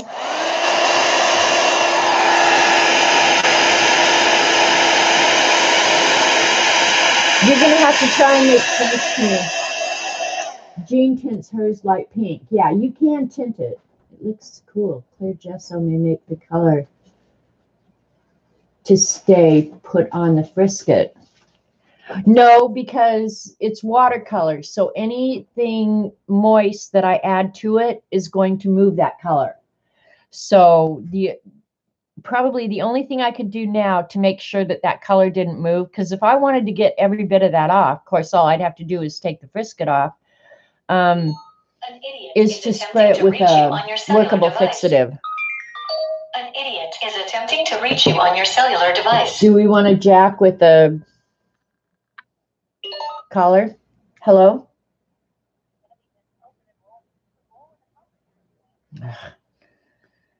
It's a recording. I was hoping it was a real person so I could jack with them. Yeah, so at this point, all I could do to get that to stay put is a fixative. And you'd want to use a workable fixative if you were going to continue to work on top of it. But I will say that the Crayola Twistable crayon did really resist the paint well up here in the couple areas that I used it. So this will be fine to draw my little limbs on later. All right, we have a plan. Eileen can yell all she wants. She's going to because I screwed up. Frisket needs to come off. You can add color back to the trees. Yes, I know that, Debbie, and I may end up having to do that. Yeah, I may end up having to do it, but the Frisket should be dry now. We'll just see how we like it when it's all said and done. It's still a little bit tacky. Yeah, see, I just pulled a little bit off on my little hand here. That was not good, but that's okay. That should be dry now. Don't do any more as it will tear the paper when you pull the Frisket off. Okay, Frisket needs to come off. You can add color back to the trees. That should be dry now. Don't do any more as it will tear the paper when you pull the Frisket off. I'm leaving the Frisket on. I'm thinking. Because, okay, what would be the sense of taking the Frisket off now? What am I not getting? Because I thought you left the Frisket on while you painted over it. And then you took the Frisket off so that the trees remained white when you were done. Because I'm not getting something. And poor Eileen is just ready to pull her hair out with me. So I need a cup of coffee since the rat was kind enough to give it to me.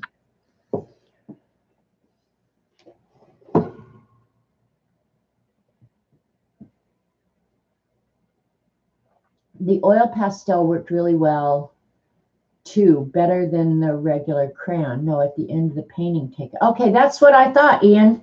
Leave it until you paint. Okay, that's what I was thinking. It's like, what am I not getting here? And it's got streaks in it and stuff. So if the Trunks are going to be very textured, I promise. All right, I'm going to soak this, and I hope this crap doesn't move when I soak it with water, but I'm getting ready to soak it with water. It stays sticky. Okay, it is dry. I mean, except the stuff that pulled off with my hand, which I'm not going to worry about. All right, I'm just going to work upside down. I don't know why I do that, but I do that a lot. I suppose I don't have to. But I don't have real clean edges on that sun or the moon, and I don't like that. Oh, get over it. See, I'm as brutal on myself as I am on anybody. And I wish I understood what Eileen was yelling at me about, but I don't know. And I'm going to do wet on wet and then dry it and then do the leaves last. So I'm going to go ahead and use clean water to paint my whole background, and hopefully the moon, it will just not jack with my moon. Nope, it's not going to jack with the moon either. All right. Look at the water is just beating up on the moon, so that's good. So there you go. If you ever want to resist something you know is just not going to accept the water, use those oil pastels, because those boys, that water just beads right up.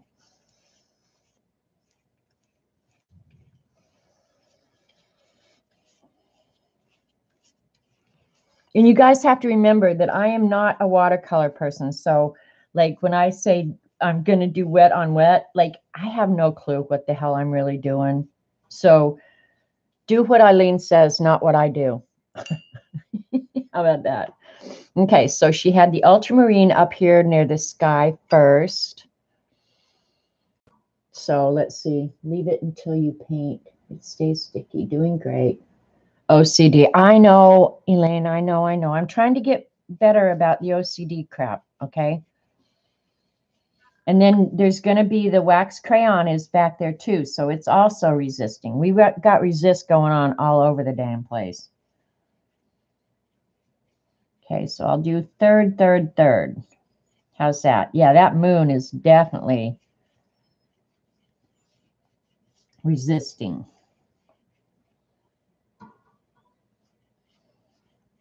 And I keep adding more paint until I get the color blue that I want. Because remember, one thing I have learned is your colors dry lighter than they appear. Okay, but I want it really, really wet, so I guess I better hurry my ass up a little bit, right? Okay, and then she had the purple in the middle, and I don't want it purple.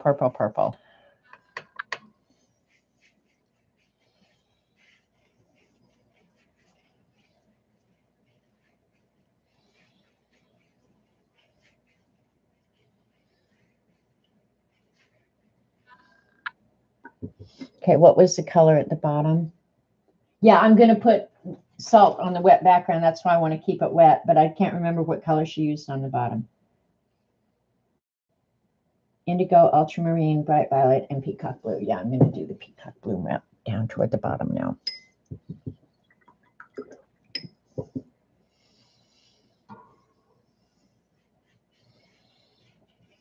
It's pretty. I have to say, the colors are awesome looking.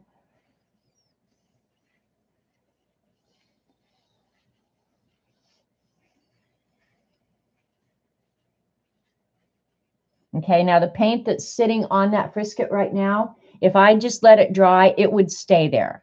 I'm just certain it would. Oops, I didn't necessarily want to do that. I'm going to go back over it with some more of that ultramarine, and then I'll go back in with the indigo. At the end. But I want this to dry a little bit first. Okay, this is really, really wet. So right now I'm going to spread some salt. And I've got some puddles on the edges, but that's okay. I don't care if it dries darker around the edges. Follow what Debbie says. She has a book and knows what to do. What did Debbie say? She used salt in the wet background. Yeah. Tilt the picture. And I have big salt crystals. I just bought them because the little ones weren't doing what I wanted to do. So I just bought some big salt. And it left. Well, I'll show you the patterns that it left. And I'll tilt it here in just a second. But where it's really wet, oh, it made awesome looking.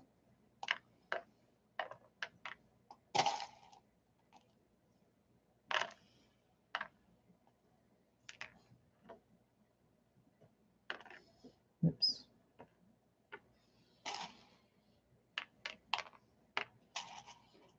Get your salt on fast, yeah.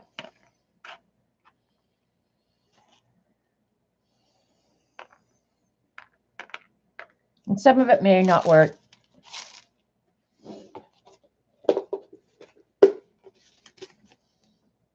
Okay, now really the salt really just has to sit, but I'll show you the other night when I bought this bigger salt because I wasn't happy with the salt that I had, the techniques I was getting.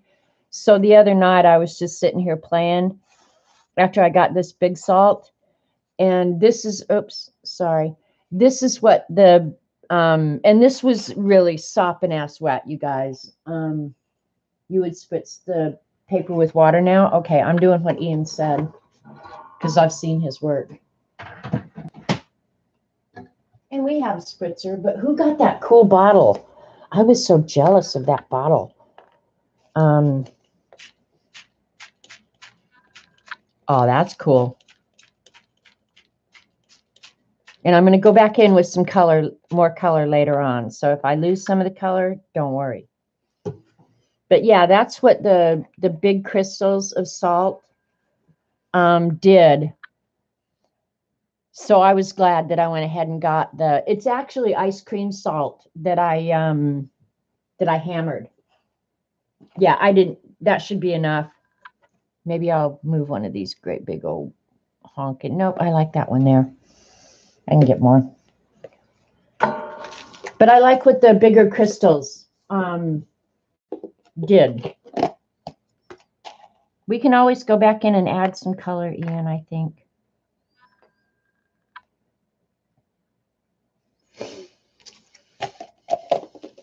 So yeah, I don't know. I did this last week after we went grocery shopping because I told Robert I want the biggest salt, and I didn't know. I thought maybe I could use the salt that we use for our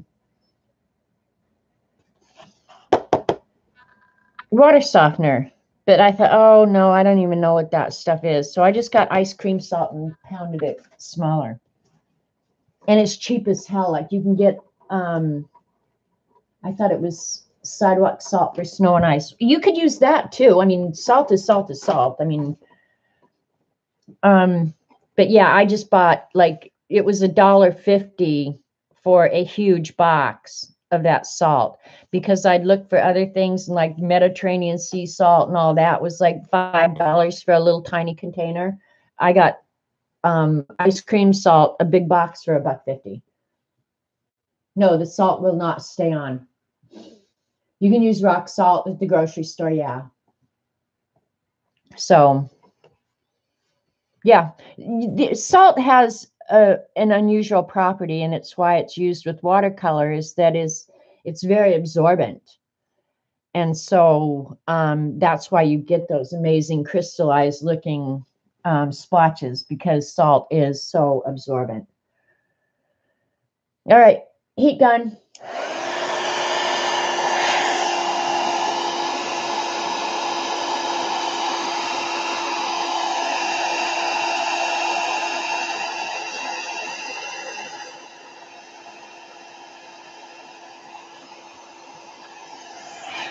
And I don't know if the salt's going to work as well using the heat gun, you know, because I let that air dry. Any salt will work. Yeah, salt is salt is salt. If you see its chemical composition, salt is salt. It's just how fine they grind it. And where it's from may depend a little bit on what added nutrients or it might have, but I'm not a big believer in that either.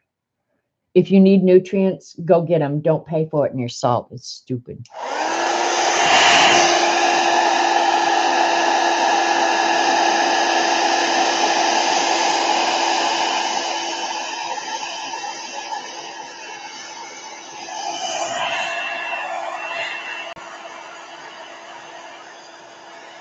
see water? Oh, I'll bet that's weird looking, Joycey. Yeah, see, you can see how the salt has started to work here and there. And this smaller crystals are going to make smaller patterns. So just remember that. That's why it's hard to see table salt, because it's ground so fine.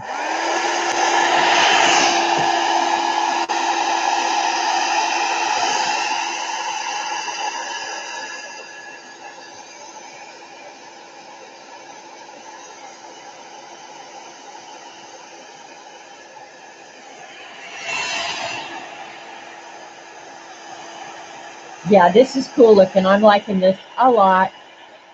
You can't really see very much where I drew with the crayon. I don't get that. Maybe my crayons are old. Oops, sorry. Wrong way.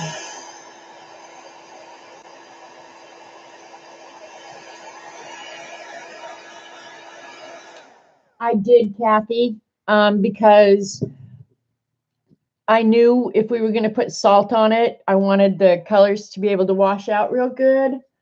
Well, I am, Lena, whether you can or not. But yeah, I did, because I knew if we were going to flood it with water, the salt would work better. It's looking way cool.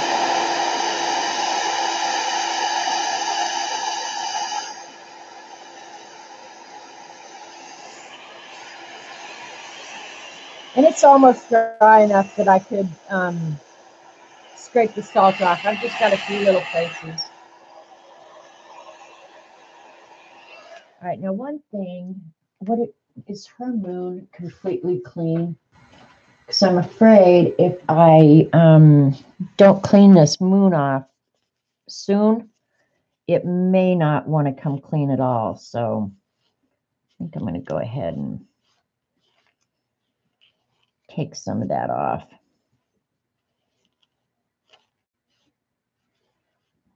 I don't mind if it has a little bit of texture, but I don't want blobs of that blue on there.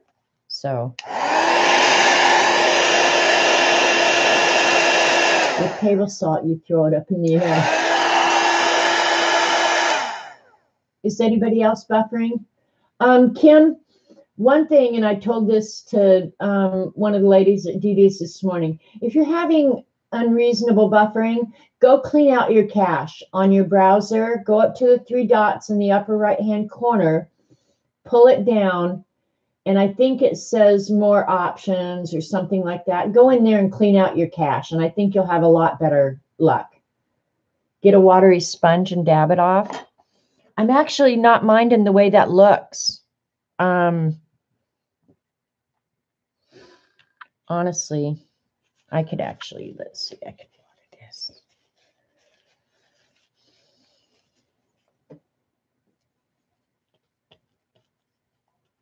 Yeah, I'm not minding the way that looks. And I think could go over it with the pastel crayon again, but I'm not minding the way that looks. Okay, Ian says no buffering there. Yeah, I think that's why some people are having problems, is they're not cleaning their browser cache. And if you don't have a lot of RAM, what they used to call RAM, random access memory, use that up really quick. And so your computer is forever trying to find memory to use.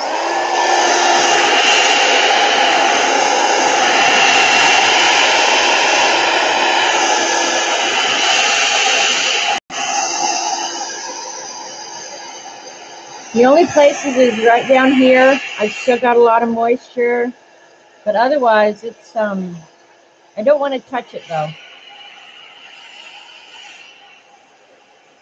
It's going to take a little bit longer on the Frisket, but I kind of like the way it looks on there. You did go back over it with white? Yeah, I don't think I'm gonna. I actually don't mind the pattern in the moon. Hi, Julie.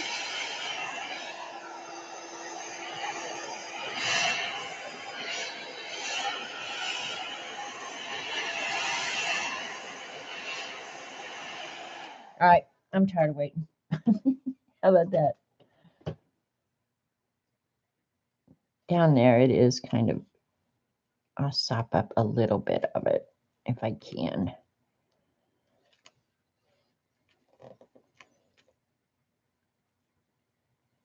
And the salt has a tendency to kind of want to stick.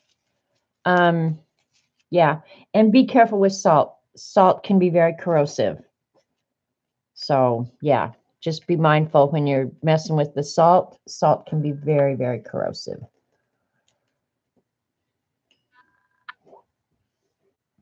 If you live near an ocean, which Eileen does, she knows exactly what the salt will do to cars and anything else.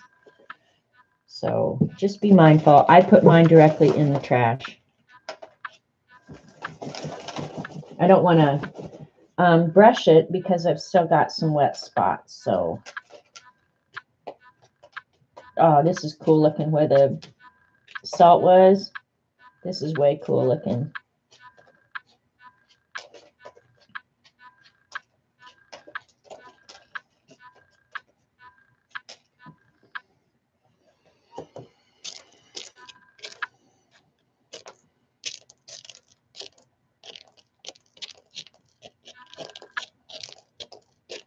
I'm trying not to just brush it. So if there's any damp little places, I'm not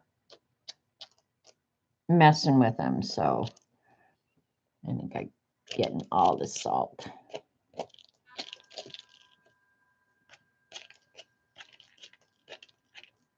Anyway, I told Dee Dee this morning, it was so cute. I don't know what made me just think of this, but I have a little great nephew. His name is Malcolm, it's a crazy, that's such a grown-up name for such a tiny little baby, but he's just 7 months, soon to be 8 months. And up until now, he's just kind of been a baby blob. Cute as all get out. He has the most beautiful eyes you've ever seen in your life. But he's really just kind of been a baby blob, right? Sits around, eats and craps a lot. But he's getting to an age now where he is getting a little more animated. And for whatever reason, he decided when he was here Christmas Eve that he really liked me. And he sat on my lap and he laughed, and it was just so much fun to finally see him being the little creature that he's going to ultimately be, you know, because little newborns, they're just kind of boring, really. I mean, they're cute. I like newborns, but it's fun now that he's getting where he shows his expressions. Hi, Cheryl. It was fun. It was fun to have a baby around. And then his sister is, I think she's almost 3. And she never sits down. Never. That kid goes and goes and goes and goes and goes. But it's fun to have kids around at Christmas. All right, I'm going to blow it again real quick. That's kind of cool, isn't it? Got the etcher mirror to work. What's that, Vicki? All right, I'm going to blow it again real quick because we're almost dry.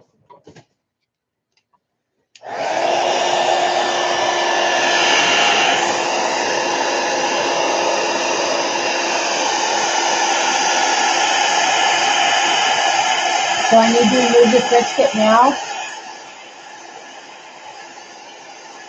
My trees actually are better than I thought they were going to be. Okay, now see, you say remove the brisket, but when I look at here, if you don't have the book, I got to move this out of the way so I don't trash out my book. But this is her finished product, okay? She never took the brisket off. The watercolor just kind of dried on it. Now, if I take the brisket off, I'm back down to the white paper. And I'm thinking, I don't mind that my trees have all this paint on them. Okay, where's our little... here's our little experiment. All right, right now, before we go any further. See this one, the frisket is still on and the paint dried on there. I don't mind actually the way the trunks, it was a wax, yeah. But I don't think I'm going to take the frisket off this one to see what I can expect on my real painting. And I guess where it wasn't real thick.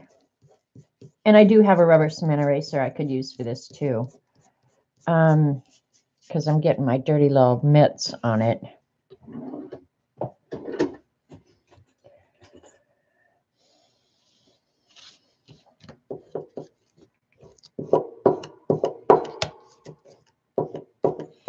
Well, I guess if it's like this, where the paint went through some of it and keeps some of that texture, that's cool. She didn't use frisket, it was wax. Yeah, okay, well, add leaves before you take the frisket off. Yeah, because I can go back in and add them later. All right, paint the leaves and then remove the frisket. Okay, that's what I'm going to do. That's what I'm doing. That's what I'm doing. Yeah, I guess I'm going to have to take it off because I don't necessarily like the stickiness of the frisket. And when I put it in my book, it's going to want to stick. I did make a book. I did put all my watercolors, spots if needed at the end. Yep, I agree, Debbie. All right. Let me just dry right down here at the bottom before I dink it up. Sorry, my camera's in a different place today.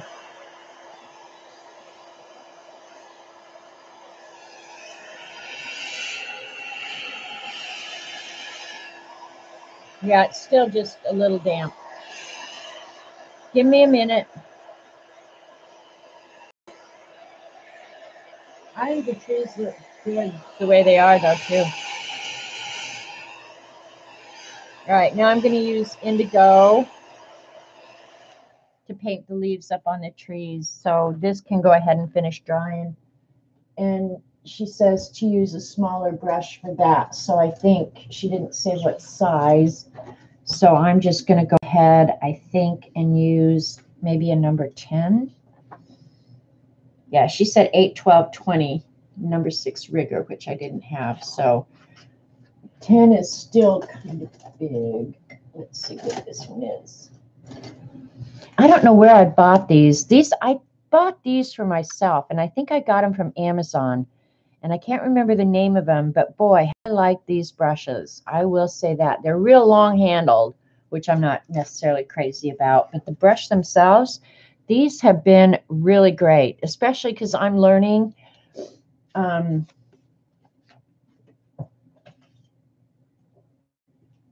have to say, I really, really liked them. Now I'm going to eventually, I don't know when, but soon, there's 2 things I'm going to invest in. And I know they're kind of expensive, so yeah, might be a month or 2. But I'm going to invest in some very, very nice brushes and some really, really nice paper. So the techniques and stuff, and I've still got so much to learn. You know, I mean, I barely cracked the surface of what I need to learn. But everybody and the people I watch on YouTube all say the same thing. If you're going to invest in anything by yourself, good paper. And so eventually I will do that. All right, we're going to go ahead now. And this is on dry, so let's just go for it. And it looks like she used purple, blue. She used every color for the leaves, so we're just going to go for the leaves.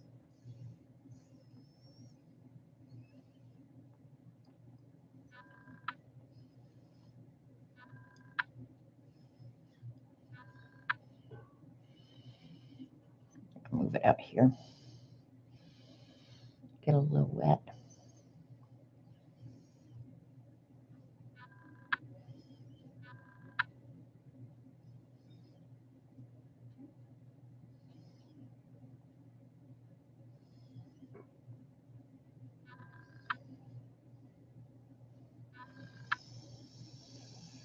Oh, wait, before I did this, I think I should have, did she say to do the limbs next?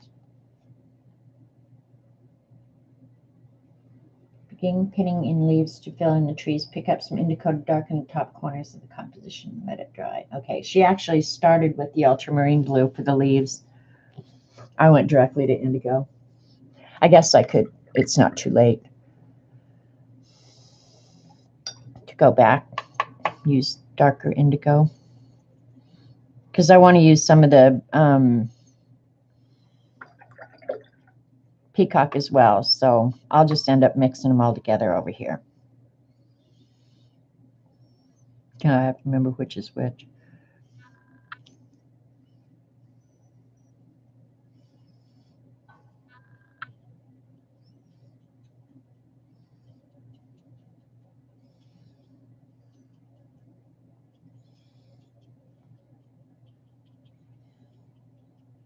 And I'll make it darker up in here.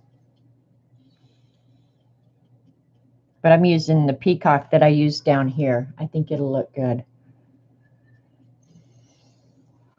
Light before dark and layering. Yeah, that's why I went back in after I read the instructions. I was like, oop, I got to go back to the peacock blue.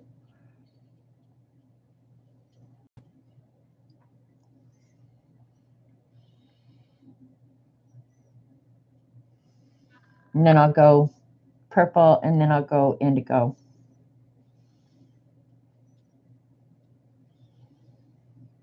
And then at the end, you go back in, I guess, and add the little tiny baby branches.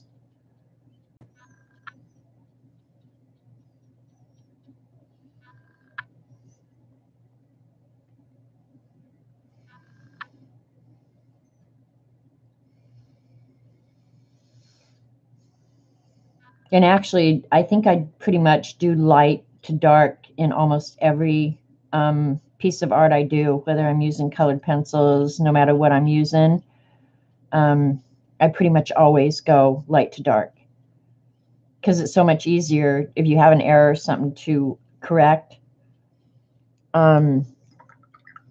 or if you've got a shade. You add your light after your shades are already there.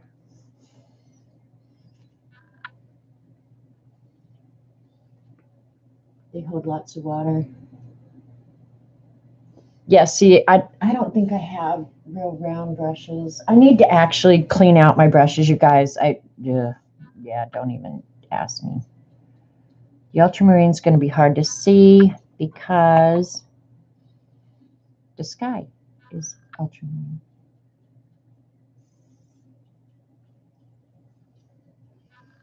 I like this. This is pretty. It's been fun. And it's so nice just to not have to worry about anything. I mean, I have to feed Robert here sometime. But all week, it's just like the to-do list was so long. And it was like every night I just think, oh, I'd like to start a project, but I can't. I mean, because I won't be able to finish it. I can't do this. I can't do that. So now it's just like this week, it's so nice. And even with Robert's granddaughter coming,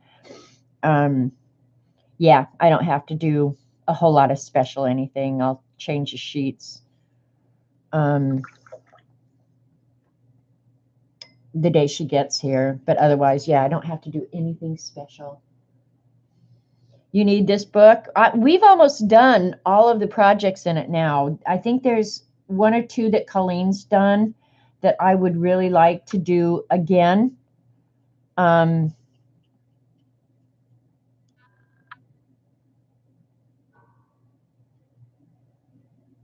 Because one, either I didn't have the correct products, or I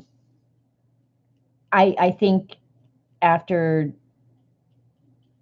maybe being more familiar with stuff,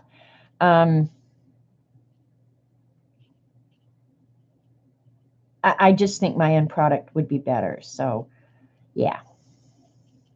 All right, now I'm going to add some of the purple in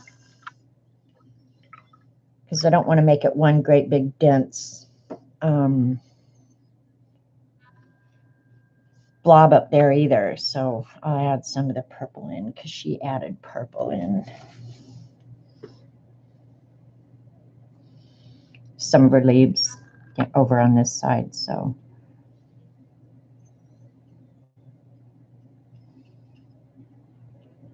Oops. Oh, that's crappy. I've got a hair in there. Damn it. Slam it. Yeah, there nothing is going to sit on that moon. So that oil pastel was awesome.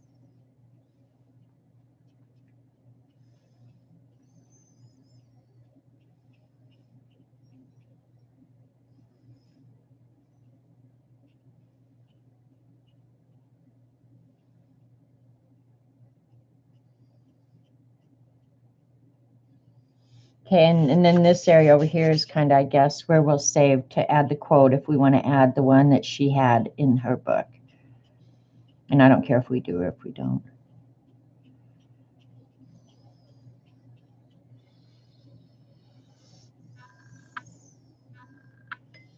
All right, well, you think that's got enough leaves? I can't put leaves over the moon. I'll have to go in with something later. I love that, Vicki. But do it earlier, Vicki. The problem I have with your stream is it's always when I'm finishing up supper and eating. I would say, Sharon, honestly, you'll get your money's worth out of the book. It's just fun. So yeah, like I'm not saying don't buy it because we've almost done all the exercises. I've still got 4 or 5 left to do in it. But what I am saying is, yeah, no, you'll get your money's worth. You'll enjoy the hell out of it. All right, so now she's saying toward the bottom, use, and see this one has my drawing has a lot of texture down here. I'll go ahead, maybe add some more of the peacock for texture down near the bottom. But yeah, see, I've got quite a bit of texture down here already, and it's pretty dense. So maybe just add some.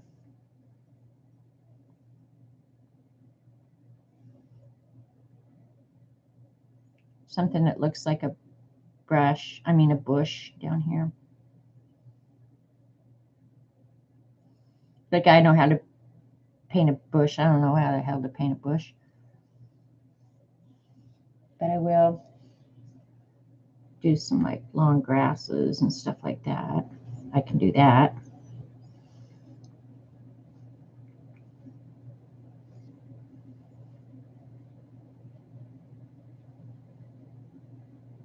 I love the way she does her backgrounds. Now that's one thing I have to say for sure. Like all that texture back there, I don't know if you guys can see it because I'm kind of squeezing myself in here, but yeah, like all that texture in the background, it's so cool.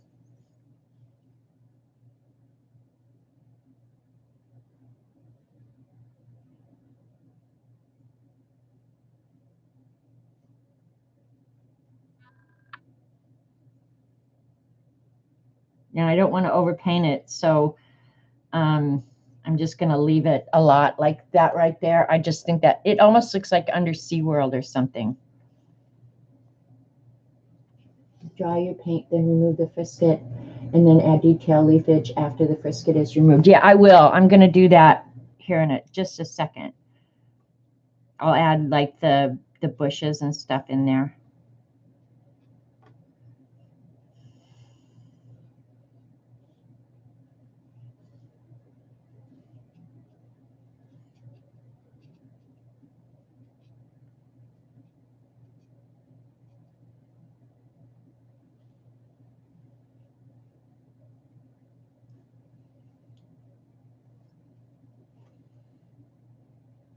Don't want to add a lot though, because it's like, all right, let me see where we're at here.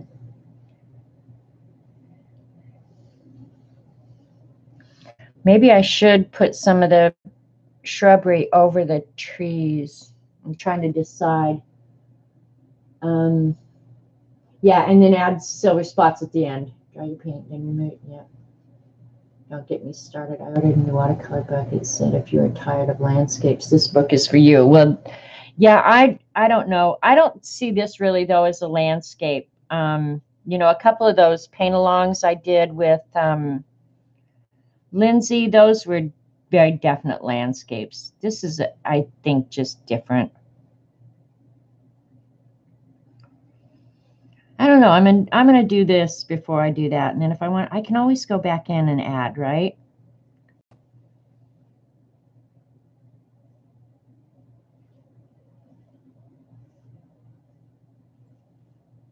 Yeah, see, that's plenty dark in there. I'm not going to add anything there. And I like the way the salt did this down here, so I'm just going to add very little.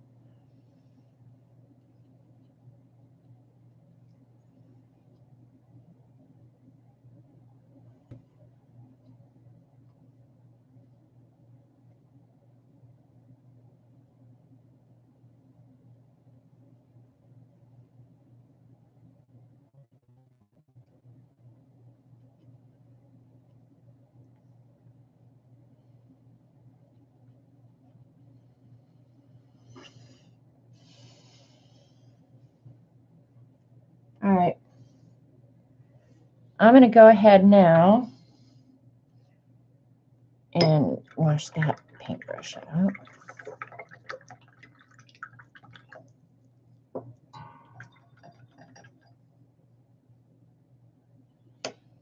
All right, let's see. Create some shrubbery. I did that. Let it dry. Add a few more branches to the trees with a white china marker. And it's silver magic time. Okay. I'm thinking I'm going to go ahead and dry this real quick and go ahead and take the frisket off. If I don't like it, I can always go back in, I hope. So let me get the heat gun, heat gun, heat gun. I like this a lot. I'm really happy with it.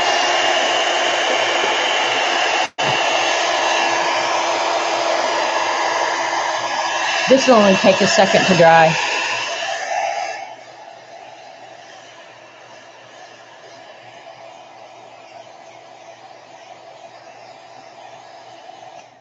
What's Eileen having you buy now?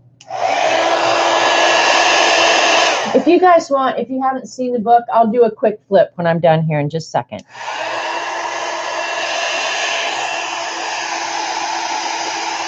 And then I'm going to have a grilled ham and cheese sandwich for dinner.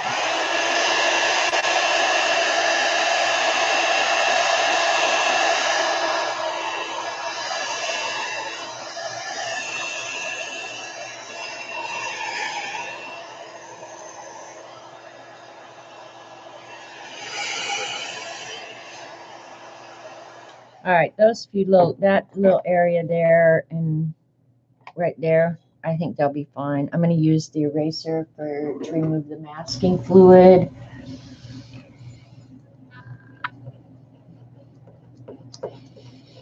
And if I think it's smearing or not working well, I'll hold on this part of it. All right. Do you guys like it? See that limb that I went ahead and took it off? Do you think it looks better with the masking fluid or without it? I'm going to have to take it off because it's going to be too sticky if I don't. So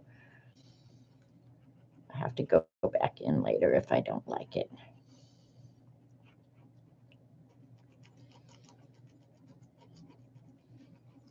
If I'd have given this any thought, I would have maybe left it more streaky. So the tree, see, like right in there where it's kind of streaky and dirty, I would have left it more like that. So, but live and learn, you know, that's why some of these I think I'll do multiple times because you live and you learn, right?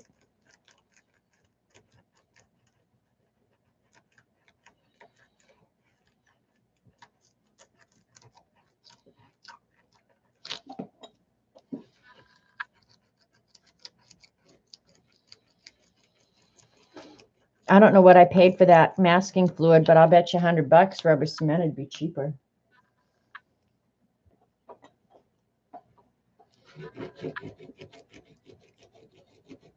And you can do this with your finger too. I just don't want to smear my dirty fingers all over the painting, so that's why I'm using this. It'll tend to keep it cleaner, I hope.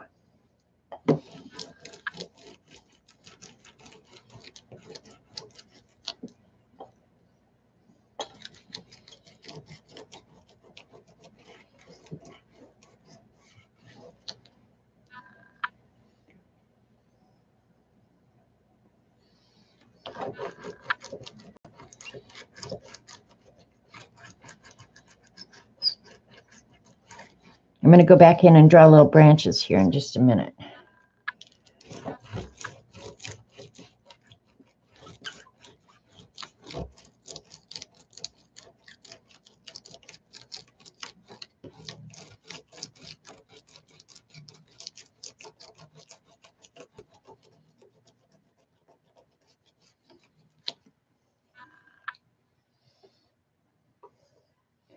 Hi, Linda, McLinda. Thank you. The colors were actually chosen by the author of the book, but they happen to be my favorite colors. I'm a cool color person. I love the cooler colors. So yeah, I like the colors too. And I am smearing a little bit of the paint, but I'm not going to worry about it because it adds texture.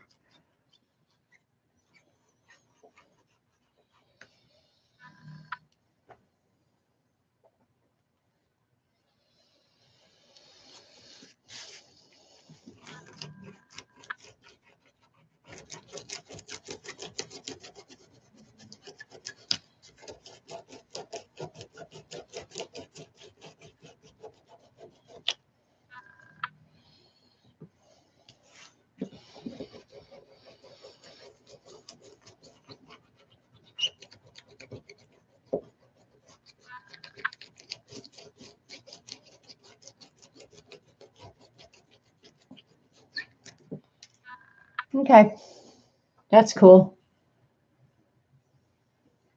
Does anyone remember the wax they put on bar floors, and by the time the bar closed, the floor was all waxed? The bars I went to put down dancing powder. And no, they weren't strip clubs.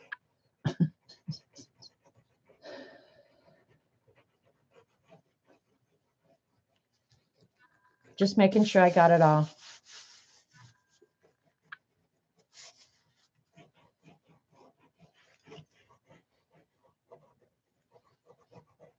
Actually, for not knowing what I'm doing, trees turned out pretty darn good. I'm happy with them. I really am. Got blue on my arm down here.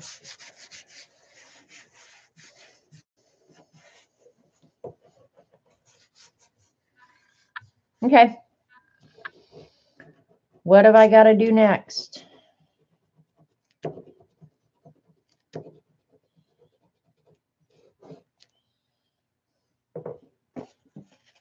Clean off your arms. Looks so much better with the frisket off. Oh, okay. So it does look better. I kind of liked it with the masking fluid speckles too. See, I did too, but I can always go back and add some of the speckles if I want.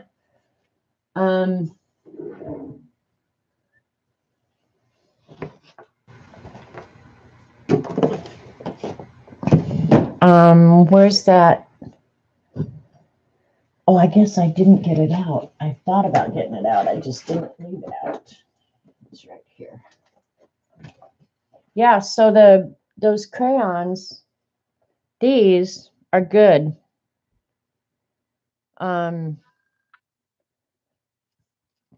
Wax resistors.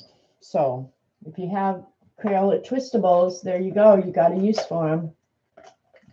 In fact, I'll probably use these more than I will the actual crayons because you can have more control. And yeah, I'm thinking that too, CB. Let me show you the reference picture again. I lost my place in the book, but I should be able to find it quickly. Oh, I like that. I like this one that Colleen did too, so I'm going to have to do that one at some time. And I like this one. This is modeling paste, so I'll do this one in the near future. Make it birch trees and not redwoods. I can do that. I'm getting better about the birch trees. All right. And she said, go ahead and add some little limbs up here. Ooh, but this looks like it's moving the paint. And so I probably should wait and see if it wouldn't be a little better.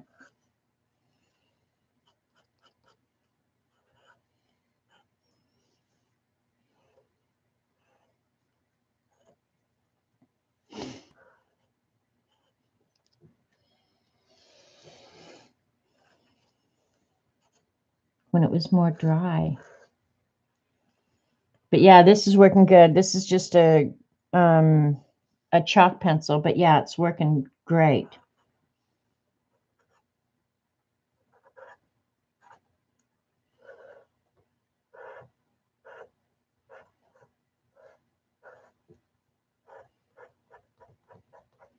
Make any corrections.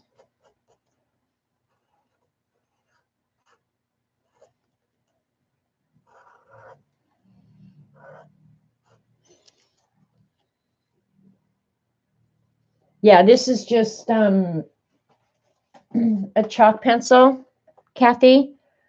They're chalk pastels. My niece had them, and I've not ever created an entire piece of art with them, but I've used them like this several times. On the journals, if I forgot to do ink on the edges, you can do it with this, and then it seals real good with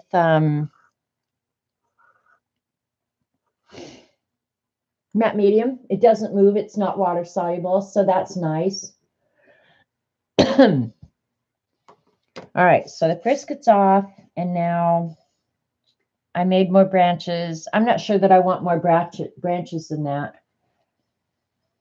And see, on her reference picture, she didn't put the leaves in front of the trees at all, but she did go back and splatter. So I'm wondering if I shouldn't just use the paint that I had watered down and go ahead and just splatter there on the tree trunks a little bit. That's what I'm kind of feeling like I want to do. So let me get the colors again that I used. Get it wet again.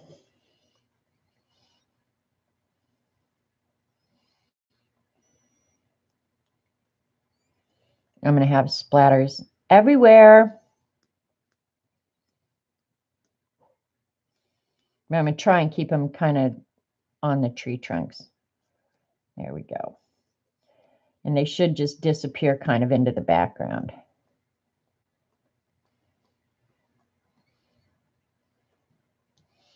I guess if I wanted more control,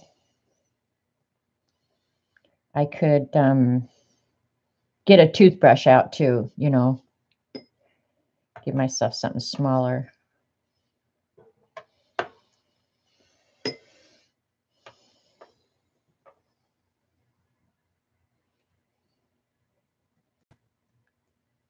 And I'm going to use the three colors that I used in the background.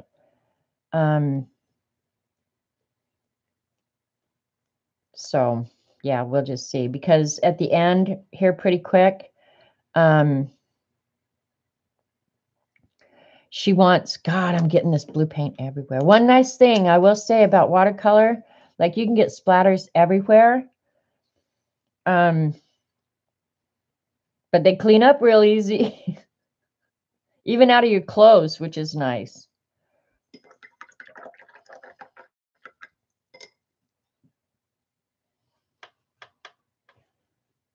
Are you going to seal this picture or use matte medium? Oh, no, you would have to seal this with spray fixative. You would never put matte medium on this at this point. You have to remember, and if you're not a watercolor person, you really got to be mindful that any water or anything liquid fluid that I put on this at this point, the colors would move. So I do probably need a splatter brush. But a toothbrush should work just as well too. But this is fine. It's working.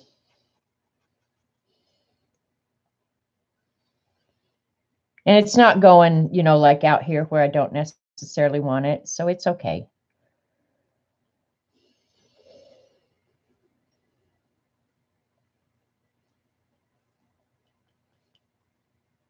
Now she was using a brighter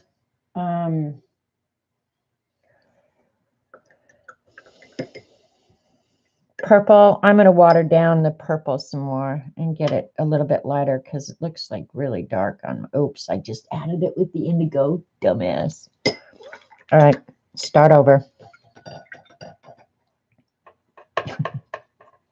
Here we go. Put it over here. Just keep it away from that nasty blue.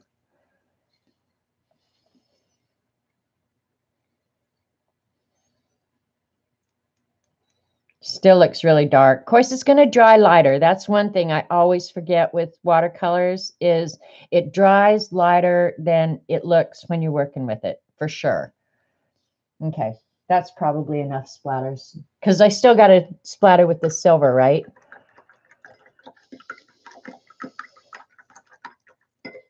And I can always go back in. I'll show you a trick with the birch trees. If you want me to turn these into birch trees, I'll show you a trick that's really good that I learned from Lindsay. Okay, so now she's saying shimmer magic, silver magic time. Scatter in random dots of shimmer by tapping a loaded brush with silver acrylic ink. Add journaling, quote, or poem. Okay, so all we got left is the silver. And do I have any absolutely clean water? I'm going to go get myself some clean water because I contaminated my clean water with the blue.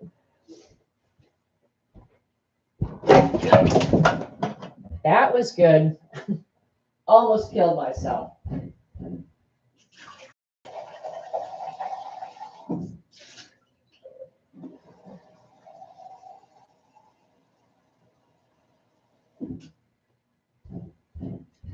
Stepped on the cord for the computer.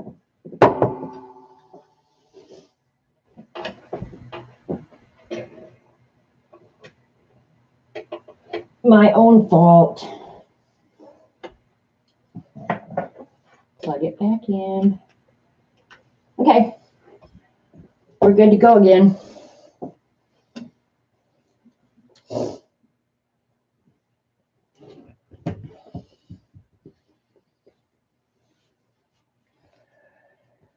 All right. Set this aside.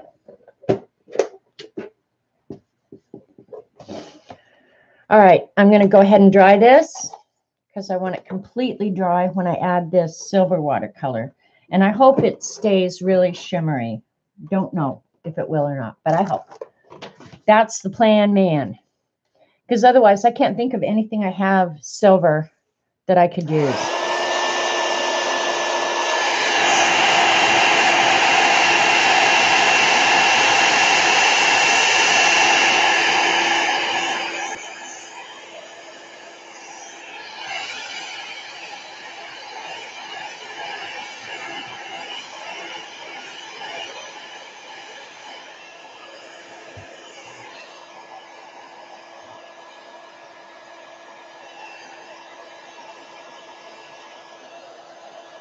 It's weird because I was just looking at this, like these marks around the moon, and I thought, what is that? That's the original crayon that I put down. But isn't it funny how it kind of makes rings around the moon?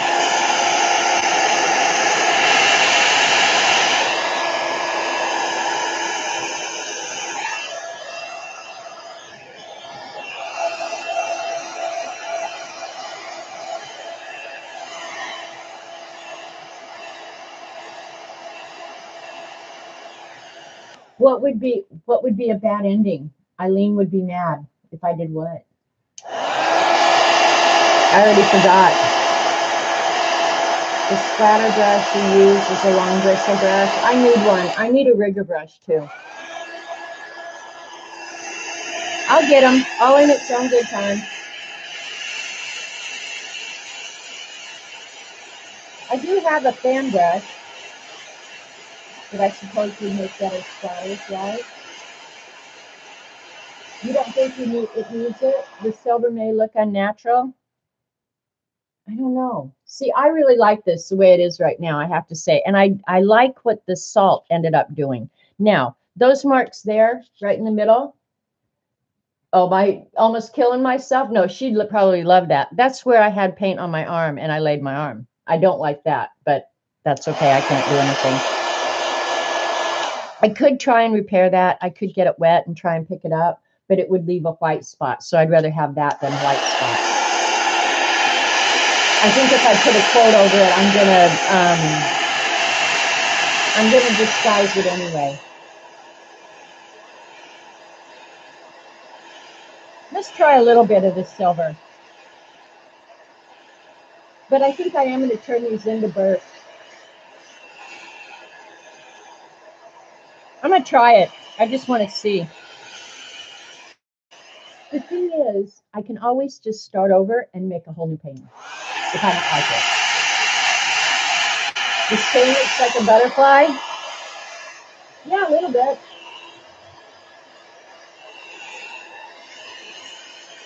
Candle and yellow-orange water-soluble pastel.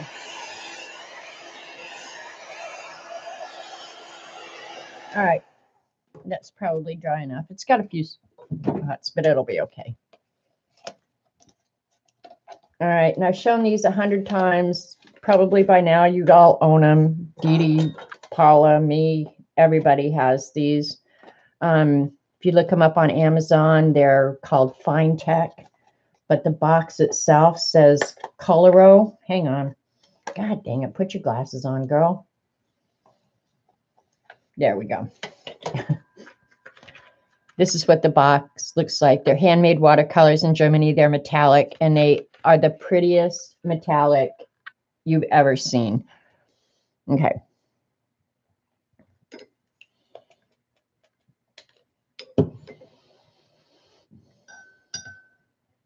I'm just using this one to smush the water around. It's got blue in it now. Dumbass. I'm just seeing what else I got here that would work good for splatters, silver splatters. Maybe I'll just use this one. Worked fine on the other one, right?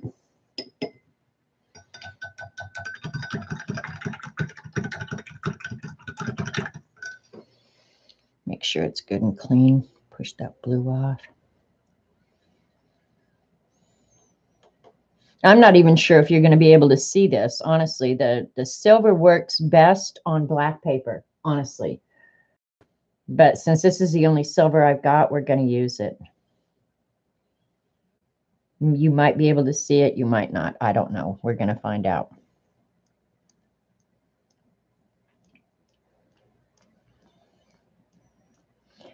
Probably where you're going to see it the most is up here in the blue.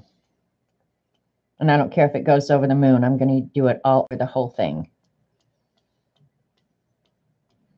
Oh, yeah, I like that. I like it. You guys can't hardly even see it, can you? I'll hold it up to the camera here in just a second. Yeah, it's not going to hardly be, it's not going to be obtrusive at all, but it looks cool. Looks way cool.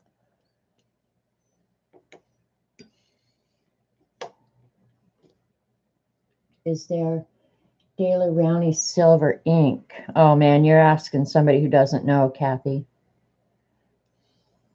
I don't know. I really don't. She recommended using silver acrylic, and I know they make the silver acrylic paint. I absolutely know they make that.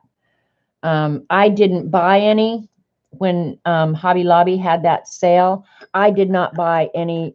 I bought the gold metallic, but that was the only one. Because I just don't do that much metallic. I just don't and don't care. So yeah, that's probably plenty of the silver, but can you see it? Let me see if I can get the light just right where you guys can kind of see it.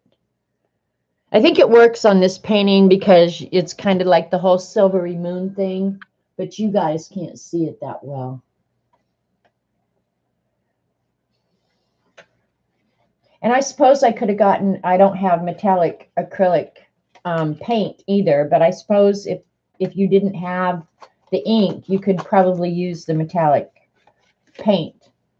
I think it's a little harder to get thin though. Yeah, the FX acrylic ink. Yeah, and I just don't have any, so that's why I use the watercolor. And it splatters. You can kind of see it here and there, but it's not annoying. I got a water drop here. I'm going to go ahead and blot it up. All right, might just, and that was such a thin layer, it should take only a second to dry. Let me go ahead and mix some. Okay, let's presume the moon is over here, so the light is going to be hitting the trees from here. So I might paint a shadow on this side of the trees and turn them into birches. So at this point, we're winging it, but I just want to see. And I'll use the black to make a gray. Because it's, I want it, I think I want it. Where's the small flat? Here's one. I want it even smaller than that if I've got it. Yeah, that'll work. Here's a real small flat.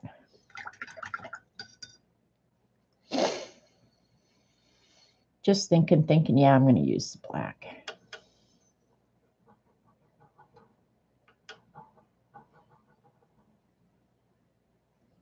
Yeah, I'm enjoying this book, you know. One thing I'm always happy about is when I feel like I've bought a book and I've gotten my money's worth out of it. Then I'm like, okay, I'm cool with that book. I'm cool with it. I want to see if yeah, see, that's still too dark. So let me water it down a little bit more. I want it just almost non-existent. Yep, that should dry. Okay. One of these trees is going behind the other. So we're going to go ahead and give that definition. And we're going to do it with a very, very fine brush.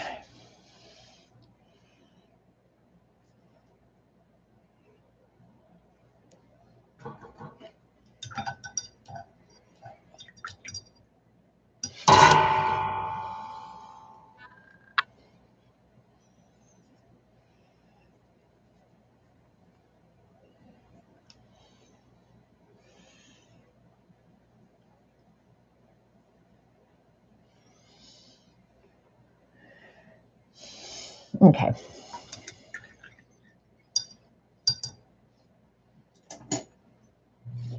She's responded to both my Instagram posts with their hashtag and shared one. I need to remember to do the hashtag, Debbie. Are you talking about the artist for this book or the artist for In the Woodland? Because the artist from Draw With Me, the Woodland book that we have, Debbie, she stumbled across my YouTube channel, she said by accident. And commented, which I thought was way cool, way cool. And so now I'm like, dumbass, remember to tag him in it, you know?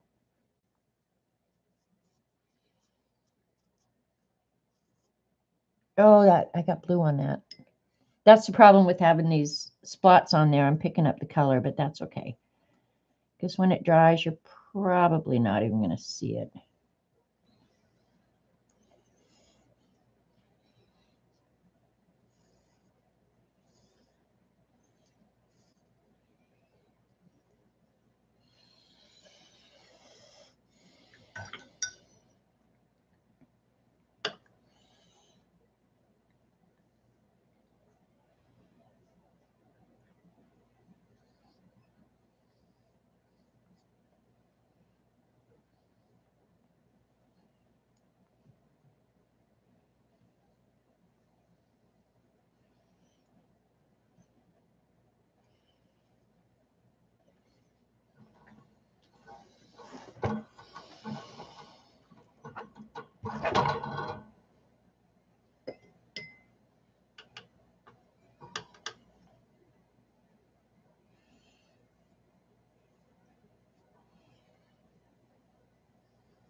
Okay. You probably won't even notice that when it's dry, that that's there. I'll go over the edge with my wet brush real quick, just to soften it.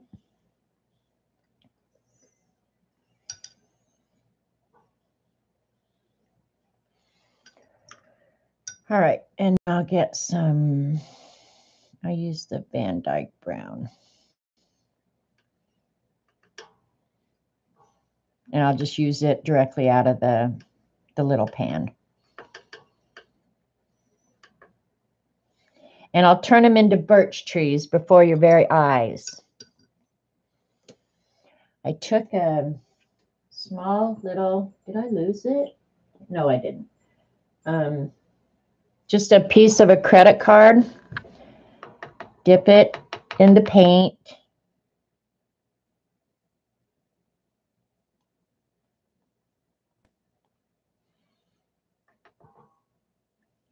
And draw the lines that birch trees have. And she didn't do this on hers. But I'm going to do it on mine because I like it.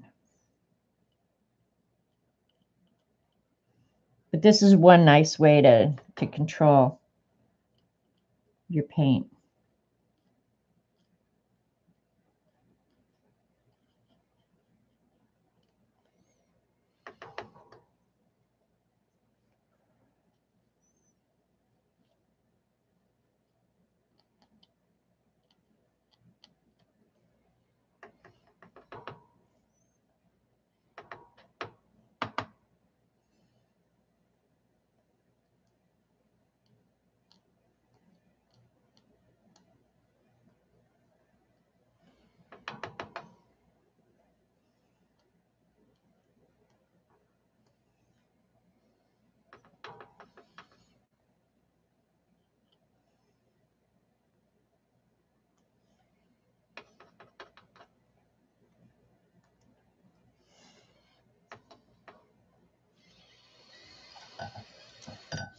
Gotta wet myself some more paint here.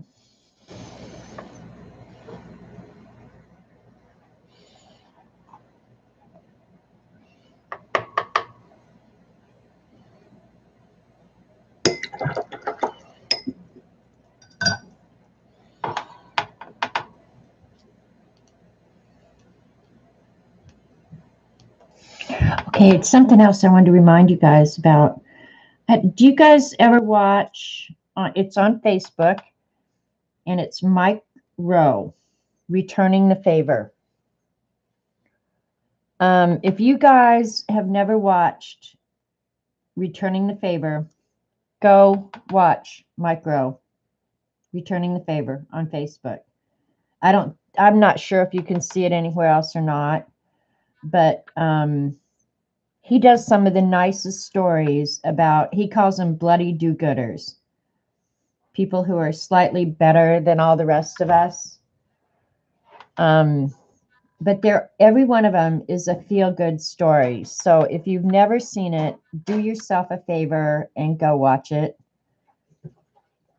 You'll be so happy you did. If there's a new one, I will stop whatever it is I'm doing and go watch it. Yeah, I love Micro too. So, and I watched one last night where he, it was a Christmas edition, but they filmed it in October. And I would say just go watch it. You'll do yourself a favor. And it really is about bloody do-gooders that are slightly better than all the rest of us.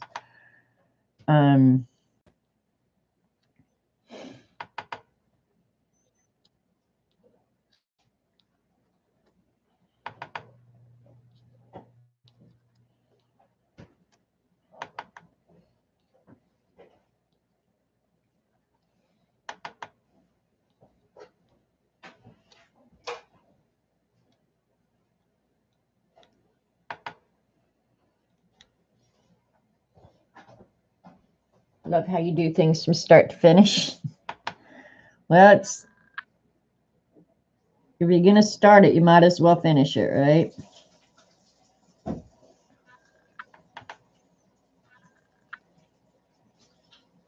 And Vicky wanted to stream tonight, so I'm gonna stop here in a minute. Eileen, what do you think about putting a quote on it or not, just leaving it? It doesn't matter to me either way. I really like this, and it's been fun to do it. So, I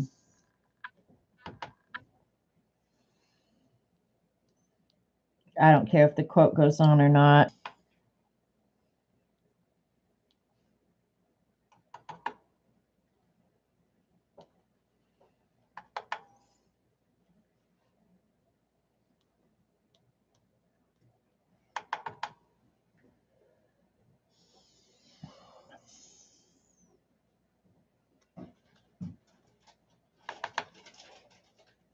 I'll fix us something to eat here just momentarily, hon, okay? Okay, I'm not in any rush.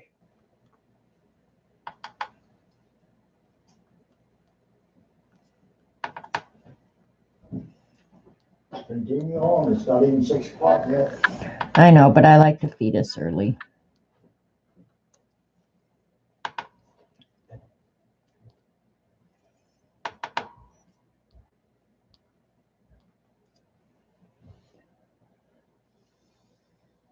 I vote no quote. Okay. Looks naked, needs a quote. Everybody's idea is so different. That's so funny.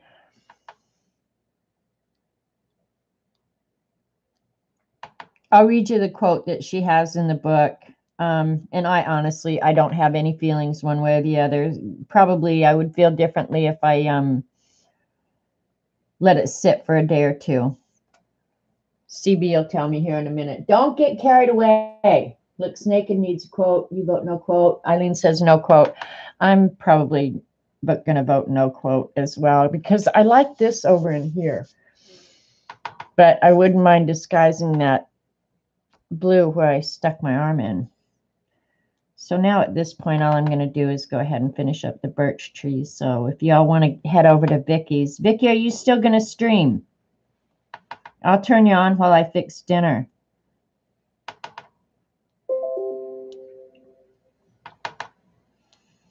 Poor Robert went downstairs and he's going to get down there and say, well, crap, I don't have a computer. What am I going to do? Oh, I'll bet he's going to watch the news.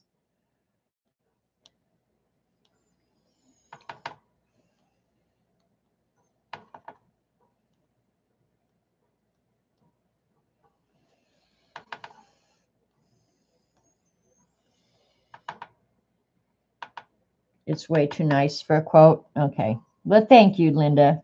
I'm liking it, and it was a ton of fun to do. And honestly, you guys, one thing I'll say with absolute certainty is if I can do this with the instructions from the book, absolutely anybody can. I mean, I had help, you guys help, but honestly, do not be intimidated by what you think you can't do, because really this took absolutely no special skill or anything.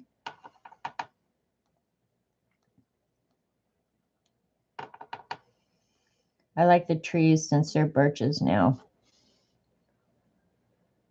You know, and they got one more skinny little birch tree to go.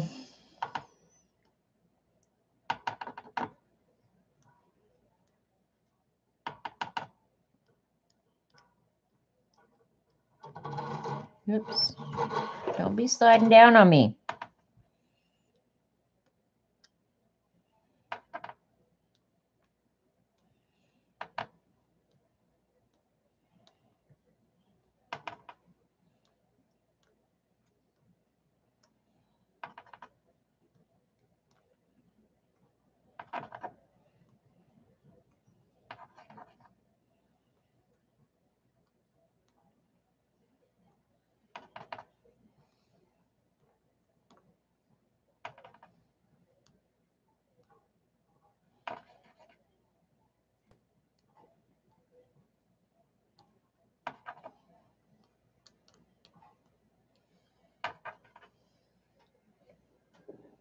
What did Vicky say?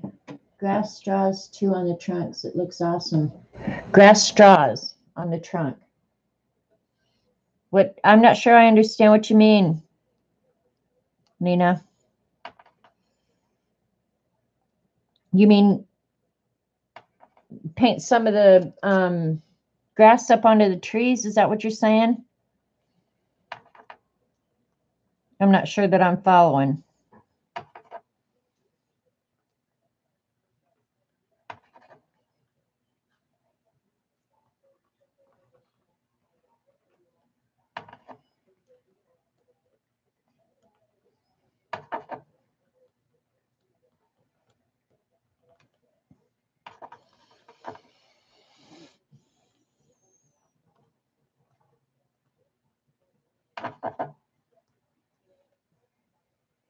Blue leaf in front of the trunk and grass too. Blue leaf in front of the trunk and grass too. Yeah, I'm not sure if I'm going to go to all that trouble. Thanks, Janet. Very cool painting. Got to go. See you tomorrow. Bye, CB. Sweet dreams. You'll do a good brush review and demo Thursday at 4. Okay, that's fine. Whatever works for you. Just somebody remind me. I'm so bad at remembering. All right, let me try a couple of the, while I've got the paint out and wet and the brush right here. Let me go ahead and try a couple grasses in front of the tree trunks and let's see how it does.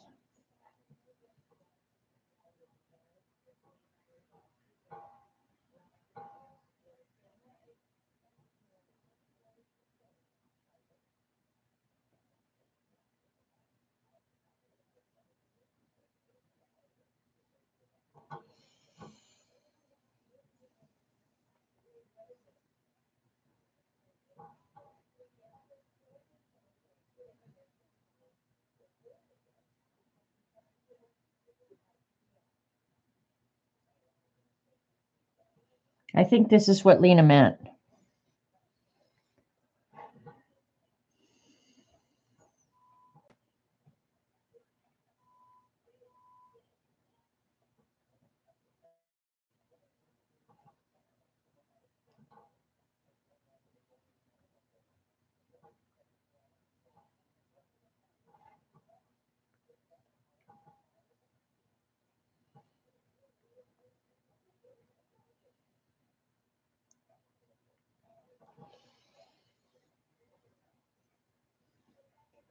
Very nice. Looks great. Thank you, Sharon.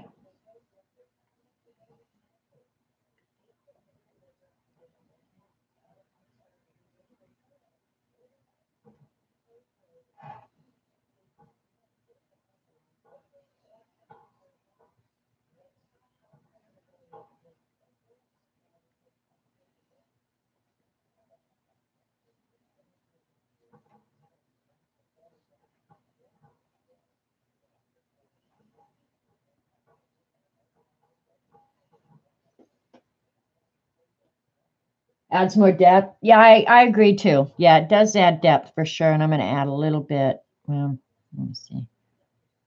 I don't want that white right there along the bottom, but I don't necessarily want a line there either.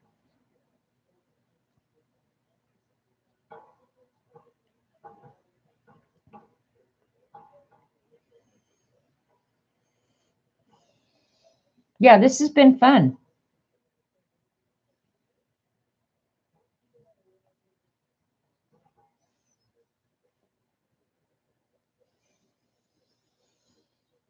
Don't rely on YouTube.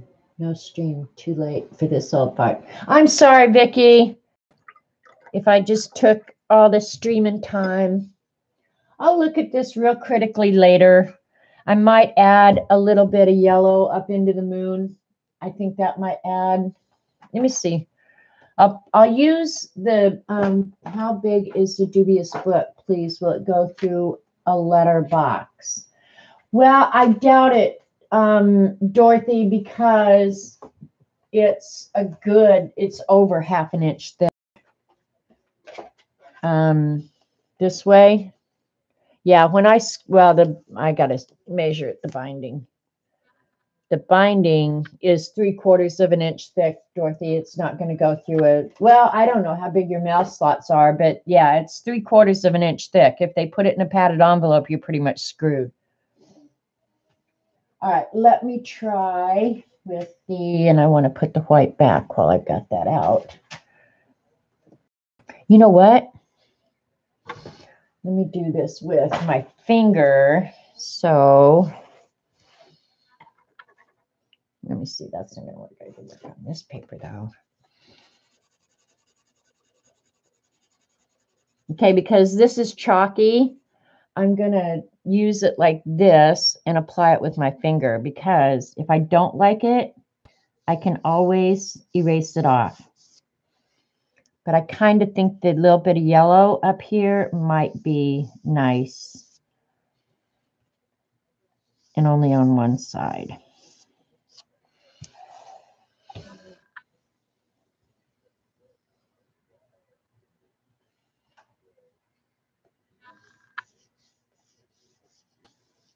Yeah, I think I like the yellow up there a little bit. Thanks, you guys. You still haven't played with your tombos? Galena, you need to make your husband watch those kids for a day so you can play or something. I don't know. Oh, dear. Hi, by the way. It's going to arrive tomorrow and you're out to lunch. Can you have a neighbor keep your eyes out for it? How much do you want for this painting? It needs a home in my room. I don't know. To me, it's kind of abstract-y, whatever, but I like it. I have to say, I'm real happy with this. I really am. I'm very happy with it. And I get why Lena says, you know, leaves on the front of this, but I really think I'm going to leave it like this. I really do. I don't think I'm going to put leaves in front of those trunks. So let's compare mine to the artist's. And then I'll go ahead and fix us some dinner. Of course, I already closed. Okay, here's hers. And her trees are kind of greenish. How can I do this where you can see both? Okay. Here's the artist. She added her quote down here. It says, "At night, I open a window and ask the moon to come and press its face against mine." Rumi. I thought there was another quote, though. I saw another quote that I liked. Okay, here's another one. "I've never seen a moon in the sky that, if it didn't take my breath away, at least misplaced it for a moment." I think I like that quote, Colin Farrell. I think if I was going to put a quote on it, I would do this one. "I've never seen a moon in the sky that, if it didn't take my breath away, at least misplaced it for a moment." But I'm not sure if I'm going to put a quote on it all. And I don't think I'm going to. Thanks, you guys. Mine looks better. I'm not going to go that far, Galena, but I'm very pleased with the end result. I really am. And one of the things I like a lot is what the large salt granules did. It just adds something. I don't know. I think it looks okay too. So I'm leaving it like this.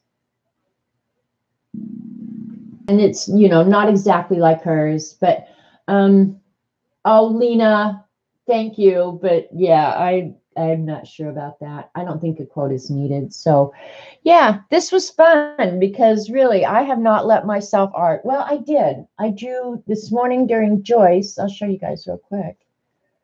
Where did I? And I was the 10-step drawing flowers.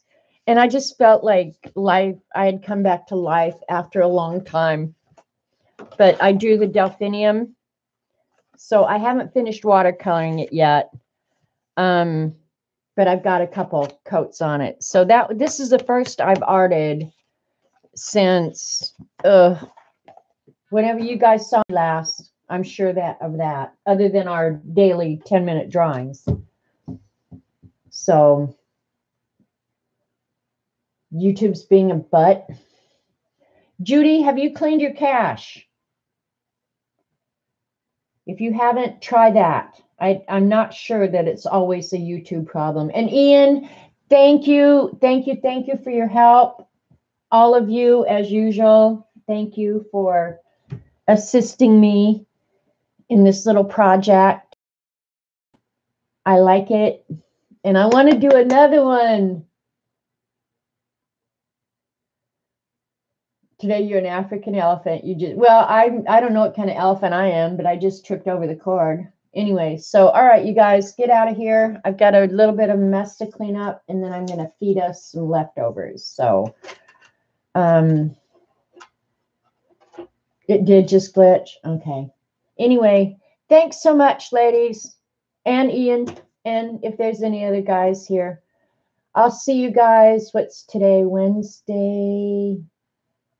I don't know who's streaming tomorrow other than Vicky. So, yeah, I'll see you around somewhere, hopefully tomorrow. Over and out. Adios, amigos.